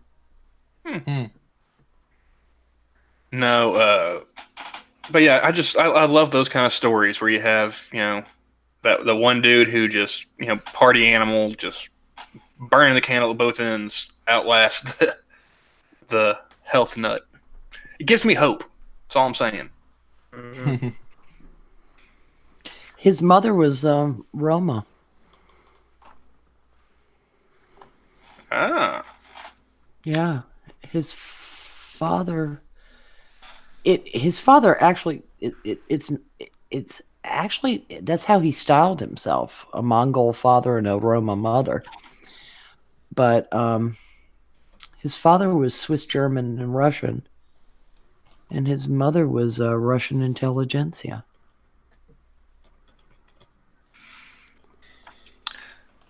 The one that I think about from like my generation is Anton Yelchin. Yeah, that's a fucked up way to die. Well, like also like I think he was a month younger than me. I think he was like March of '89. So like his parents they came over. I think I don't remember if they immigrated before or after he was born. I want to say it was after. So like right before the Soviet Union fell. I think they were acrobats or I got the wiki. He was 6 months old, 89 September. So it was, yeah.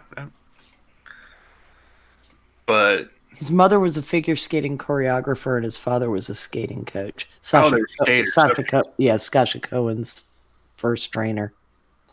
That's why I was thinking acrobatic. Mm-hmm. Okay. And he was born with cystic fibrosis. Wow. I didn't know that part. Yeah. Which would not have helped with what happened. Yeah, that was just oof. I mean, blunt traumatic asphyxia. But how bizarre for somebody born with cystic fibrosis that they would have traumatic asphyxia like that.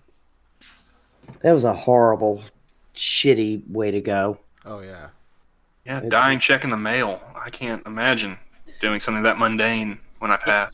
Yep, and who knows whether he forgot to set the brake or the brake slipped. If I'm not mistaken, they're claiming that it was a defect in the vehicle. Well, if he left it in gear and he engaged the brake, that's not smart. No. It's never smart because you're asking too much, and also don't just walk to the end of the driveway from the garage, fuck's sake, or stop at the bottom of the driveway. Let the damn thing roll into the neighbor's yard. Yeah, man, he had Star Trek money. He could afford the insurance. It's just people die from doing thoughtless things all the time. Hell, he could have hired a midget just to go run and get his mail for him. I doubt he had that kind of fuck you money. But it's...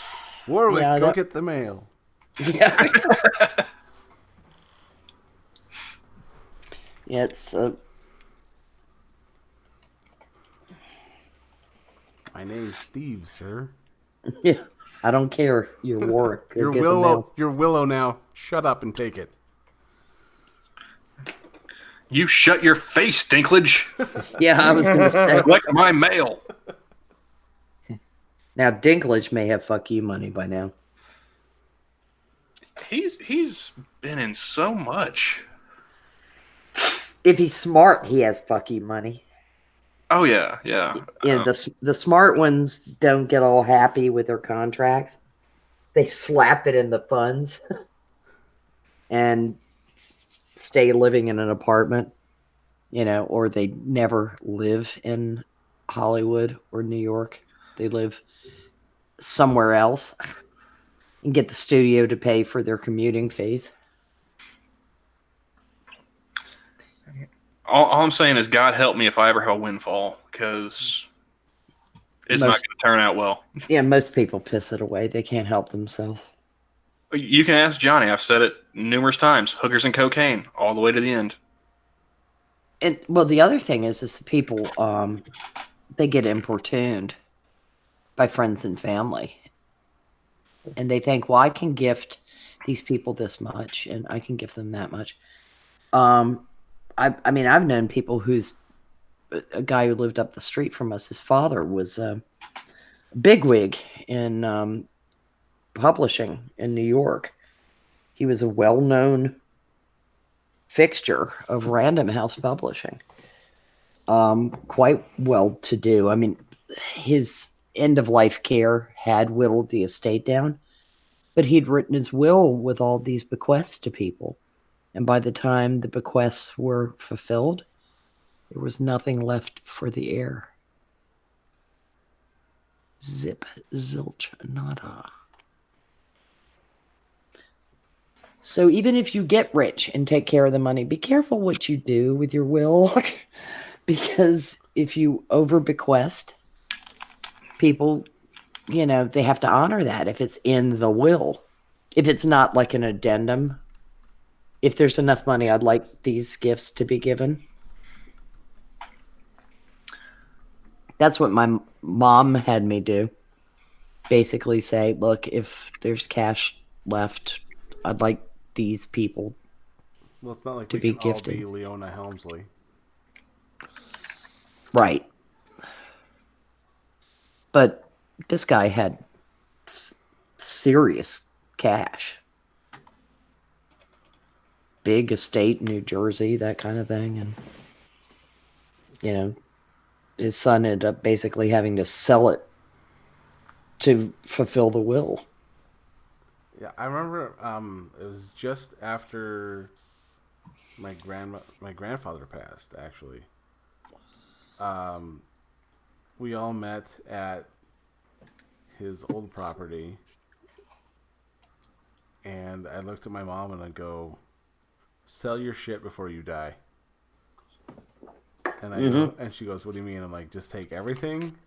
Like, if you're like on your deathbed, I'm just gonna take everything off the walls and garage sale it, and that's gonna go towards your like funeral money. That's gonna be your anything past that's going to charity."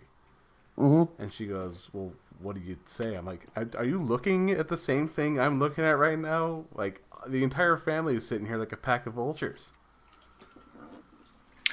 That's why if I ever had money at the end of my life, I would just do like that John Grisham book, The Testament. Anybody else read that one, or am I the only one? That's one of his I didn't read. It's actually pretty good. It's a book. Yeah, believe it or not, I read from time to time. Not often, but occasionally. I have read maybe 4 books in my life. Well, outside of being forced to. I actually cannot recommend more. One of his early books, A Time to Kill. I mean, like his first novel. Yeah. It's an absolutely fabulous story. It's better than his slicked up, ready for primetime stuff. Made a damn good movie too. Yeah, it did, but it's a great read. Oh. When that Klansman catches on fire, oh fuck yeah, that is one of the funniest. Sick. I know I'm a sick, twisted person, but no, for Johnny, the other members' benefit, The Testament is about this billionaire who, he's got a bunch of low life kids and bunch of ex-wives, and so he writes out this will. He has them all gather at his office where they have their psychologists evaluate him to make sure that he's in his right mind to sign this will, taking all of their taking care of all their debts and leaving them their inheritances and whatnot. And right after he signs the will and they all leave, he signs a new one where it's like, okay, I'm going to pay for all their debts up to now, and the rest of them can go fuck off if they spend any money. And then he jumps out the window and lands right at their feet.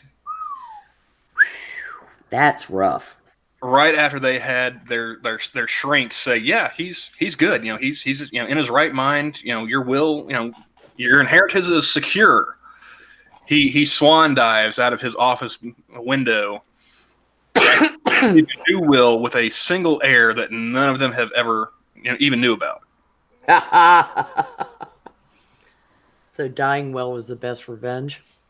Pretty much, but I mean the rest of the book is hunting down the heir. Yep, it's amazing what rapacious cunts people turn into.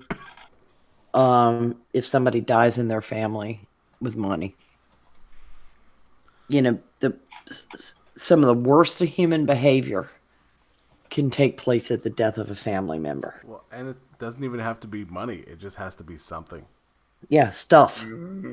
Yeah, that's the only point of friction between like me and my grandmother. She's a hoarder. I love her, but she is a hoarder. And I'm the first grandchild, so like I was her favorite growing up, and my siblings and my mother, they're all like, yeah, when she goes, you're gonna get all this. I was like, I don't want all this. This is, Yeah. It's like I don't want to have to go through all this shit. I've worked at a law office. I don't want to have to go through this probate. I was an only of onlys. My dad was an only by the death of his sister, and the next child being stillborn. And my mother's mother died when she was 11 months old. And when her daddy remarried, they didn't have any more kids. So there is so much shit. I don't have any kids. I mean, but there's just shit. It's stuff that, like, my grandmother, like teacups and plates. And my cousin, through a step relationship, he has a child. My other cousin doesn't have any kids. So she is going to inherit all the things. And she lives in California. Almost all this stuff is, on the side of like antique chinaware and silver spoons that my grandmother collected when she and my granddad were finally able to retire and travel back in the 50s when it was cheap to do it, and crap like that. And I doubt it has any value on the market, but my inclination is to sell it. Get somebody in, just appraise, sell, get it out of here. And then just cut the chick a check. But yeah, like my grandmother, she has such weird tastes too. Mm-hmm. So like, she has one room where it's like all these old like Barbie dolls, Mm-hmm. In the box and whatnot.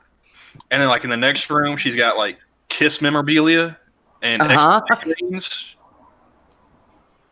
Like I'm pretty sure that my grandmother is like a 13-year-old boy just trapped in the body of a 70-year-old woman. Yeah. I can believe that. Action figures, and I probably threw away the things that had any value, like the Darth Vader soap shampoo thing that I had from the original. Well, what I thought was really funny was like, I lived with my grandmother in high school, and so if I had friends or heaven forbid a girlfriend come over, like the room that I was in, my bedroom was the room that had like the Kiss and the X-Men stuff. So they thought I was a super nerd.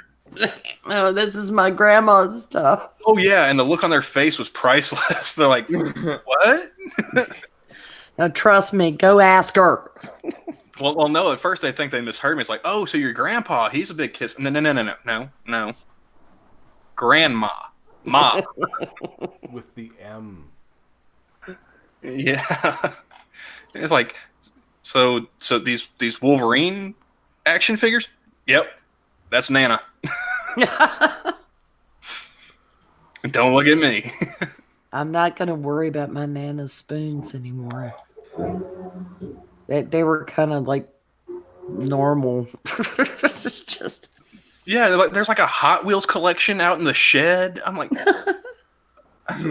what are we doing here? Really? Like, when is the last time you even looked at these things? Although I'll cut a bitch if they go for my baseball glove. Oh no! And here's the weirdest thing. Like, if something gets moved, she knows. She may not have looked at it in 20 years, but she knows that it's not in its spot. Wow, that's a genuine hoarder. Running a catalog in her head of her museum of The museum of my youth. And it's like stuff stacked on top of stuff, and like, I'm waiting to get a phone call from my mother saying that my dearly beloved Nana passed away in a landslide in her hallway. Well, there was one of those. It was one of the hoarder shows that I was watching, and this lady had like 3 cats, and I think I know where this is going. And she's like, "Oh yeah, they're around here somewhere." And like, cover your ears, Katsu. They're like, well, how many cats do you have? And she's like, well, I last remember there being 3, and like they're like combing through all the stuff, and like they found one, and it was dead. Just mummified. It was just rigor set in and all that. It was just there. It was already in rigor mortis. And then they get up to another room, and they're just like, oh well, here's another cat, and she's like, oh, I've had that cat for 20 years or something like that, and it's been dead for 15. And she's like, oh, I wondered where that cat had been for the last 2 weeks. And that's like, oh my god. That's sad. Poor kitty. And then there's a third one that actually got crushed by a bunch of totes. Oh no! Oh Jesus! Oh God! Thanks for sharing. I don't know if people like that if animals should be saved from those people, or those people should be saved from themselves. All I know is I had a cat out of the room because I think Jordan scared the shit out of it. Yeah, I'd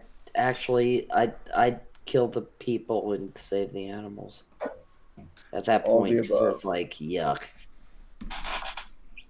Yeah, I've always said I'm on team people, but just barely.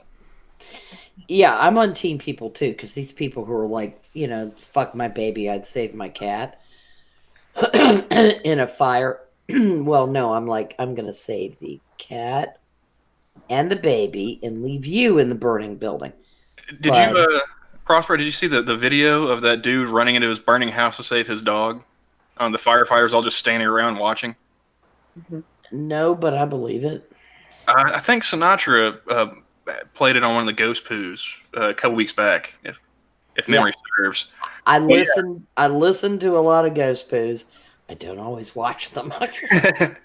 Well, I was just sitting there watching this video. It's like, yeah, dude had the right of it. What the fuck are you guys doing just standing around? You guys have like fire retardant suits. Get in there. Actually, we had a trooper here a few years back. He died trying to save his dog from drowning. Aww. Are you telling me the trooper didn't know the doggy paddle?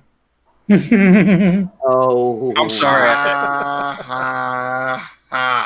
It was there. I couldn't help myself. I had very poor impulse control. No, well, there's a mute button. You can say it into the ether, and nobody has to hear it. Ether. You can do that. Yeah, you can. You can mute and just talk to yourself all night long. Yeah, but then I have to explain to my girlfriend why I'm up at 2:30 in the morning just talking to myself. Yeah, but it's hard enough to say, "Hey, honey, I'm on stream. Don't worry." There'd be all these icons there, and she'd be like, "No, I'm talking to my friends." You're the only picture on screen. They all ran away. We did not. So. Yeah, Sora's in the chat. Sora. I just realized we've been sitting here for like 2.5 hours and we haven't played a single game. Yeah, we haven't even touched it. I know. Yeah. Best game stream ever. Yeah, best game stream ever. Well, and that's what's really funny is I called this one episode 6, even though we did episode 6 last week. But that's why it's called There Will Be an Error. Or Let's Make an Error. Well, gents, I am gonna have to pack it in. I was gonna say I'm gonna have to too. I'm Yeah. starting to fade out a little bit. But I love the game. It was a lot of fun. Oh yeah. This talking game is pretty fun. It is. Except however, who won? I would say the audience because we didn't have that much dead air. Yeah, we kept it going pretty well. Oh, Can't that's argue with that. bullshit talk. One of us won. Mm. Some maybe Delahaye since he got out early. It's just like Split the Room those 2 times where the audience really did win.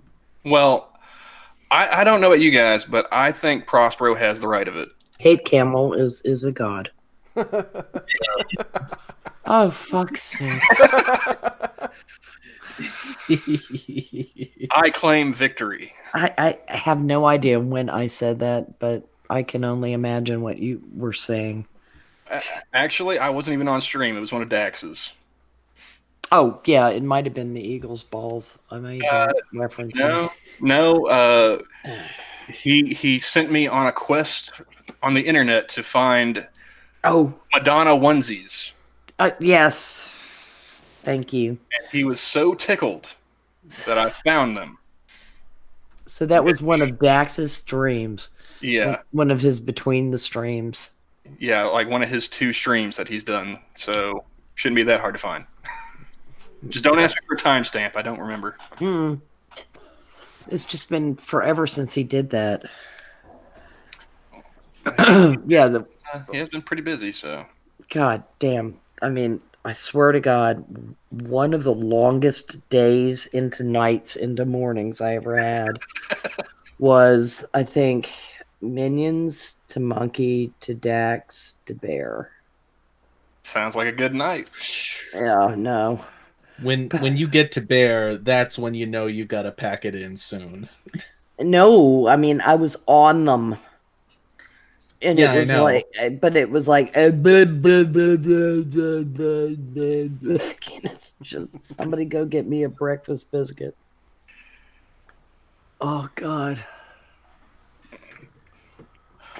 And every time I hang around poking myself with a needle, stay awake, see if Bear's going to do breakfast with Bear.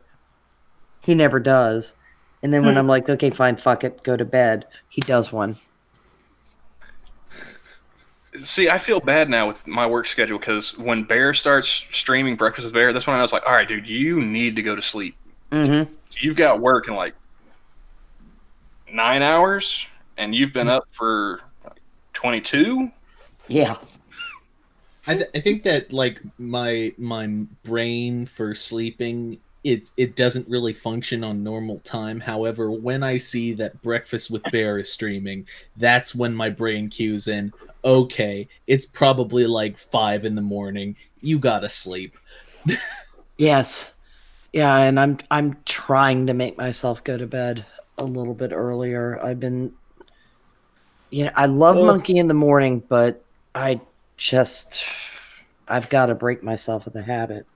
Hold on, I want to see if this works. I'm testing to see it.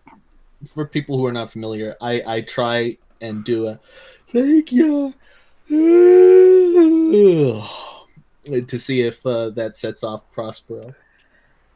Fuck you. No, you got me. That shit's contagious. Yeah, it's a somatic it's a somatic response. You can't control it. It's why people say that yawning is contagious. If somebody actually yawns or does a good fake yawn, it's gonna trigger you. Yes. Yeah, Jack, I'm so happy I can hand you a lovely victory like that. All right, you jackasses. Thanks for inviting me on, Johnny. I appreciate it. No problem. Thanks for coming I on. really, well, no, I'm glad I was finally able to do it because so often I see these invites and I'm like, ah, shit, because I don't have notifications on a lot of stuff. Yeah, and we tend to like last minute schedule everything. No. because our schedules are so erratic that it's like, okay, we got 2 minutes. Who we inviting? Everyone. Just fuck it. Just put them on the list. You could have been like Jim Healis earlier today. It's like, hey, this sounds cool. When is it? It's like, 2 hours ago. Yeah. Today I missed 3 things sent to me. And I was like, well, that should be flattering, but instead I feel guilty. And it's like, hey. Well, that's why I always put the disclaimer at the end of the tweet. Like, I understand that this is last minute and all that. So we are not hurt that you don't show up. Oh, no, I didn't think so. That wasn't an ego boo.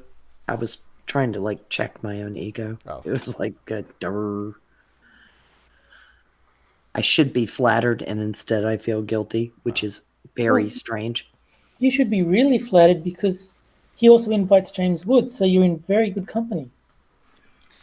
Mm-hmm. All I know is I am. A link appears in my DM, and I click it, and God help whoever sent it. I've ended up on a stream before. Like, I didn't know anybody in the stream. It's like I had a link. What's going on here? Well, it's like Rory sent me a Hangout link at 6 o'clock in the morning. Mm-hmm. And I'm like, did he know he was sending it to me? Or like how does this end up happening? Maybe there's a Jonathan Hellcat that he was trying to send it to and he got his wires crossed. Well, I watched the Hellcat 80. I watched the stream later, and it was actually a drunk stream. So I'm guessing that he is like, I mistyped this, but I'm gonna send it anyway. And with that, I think I'm gonna head out. Because I hope you're yawning for real, you bastard. No, I don't yawn for real very often. I do, however, fake yawn to try and get other people to do it because I'm an asshole. Really?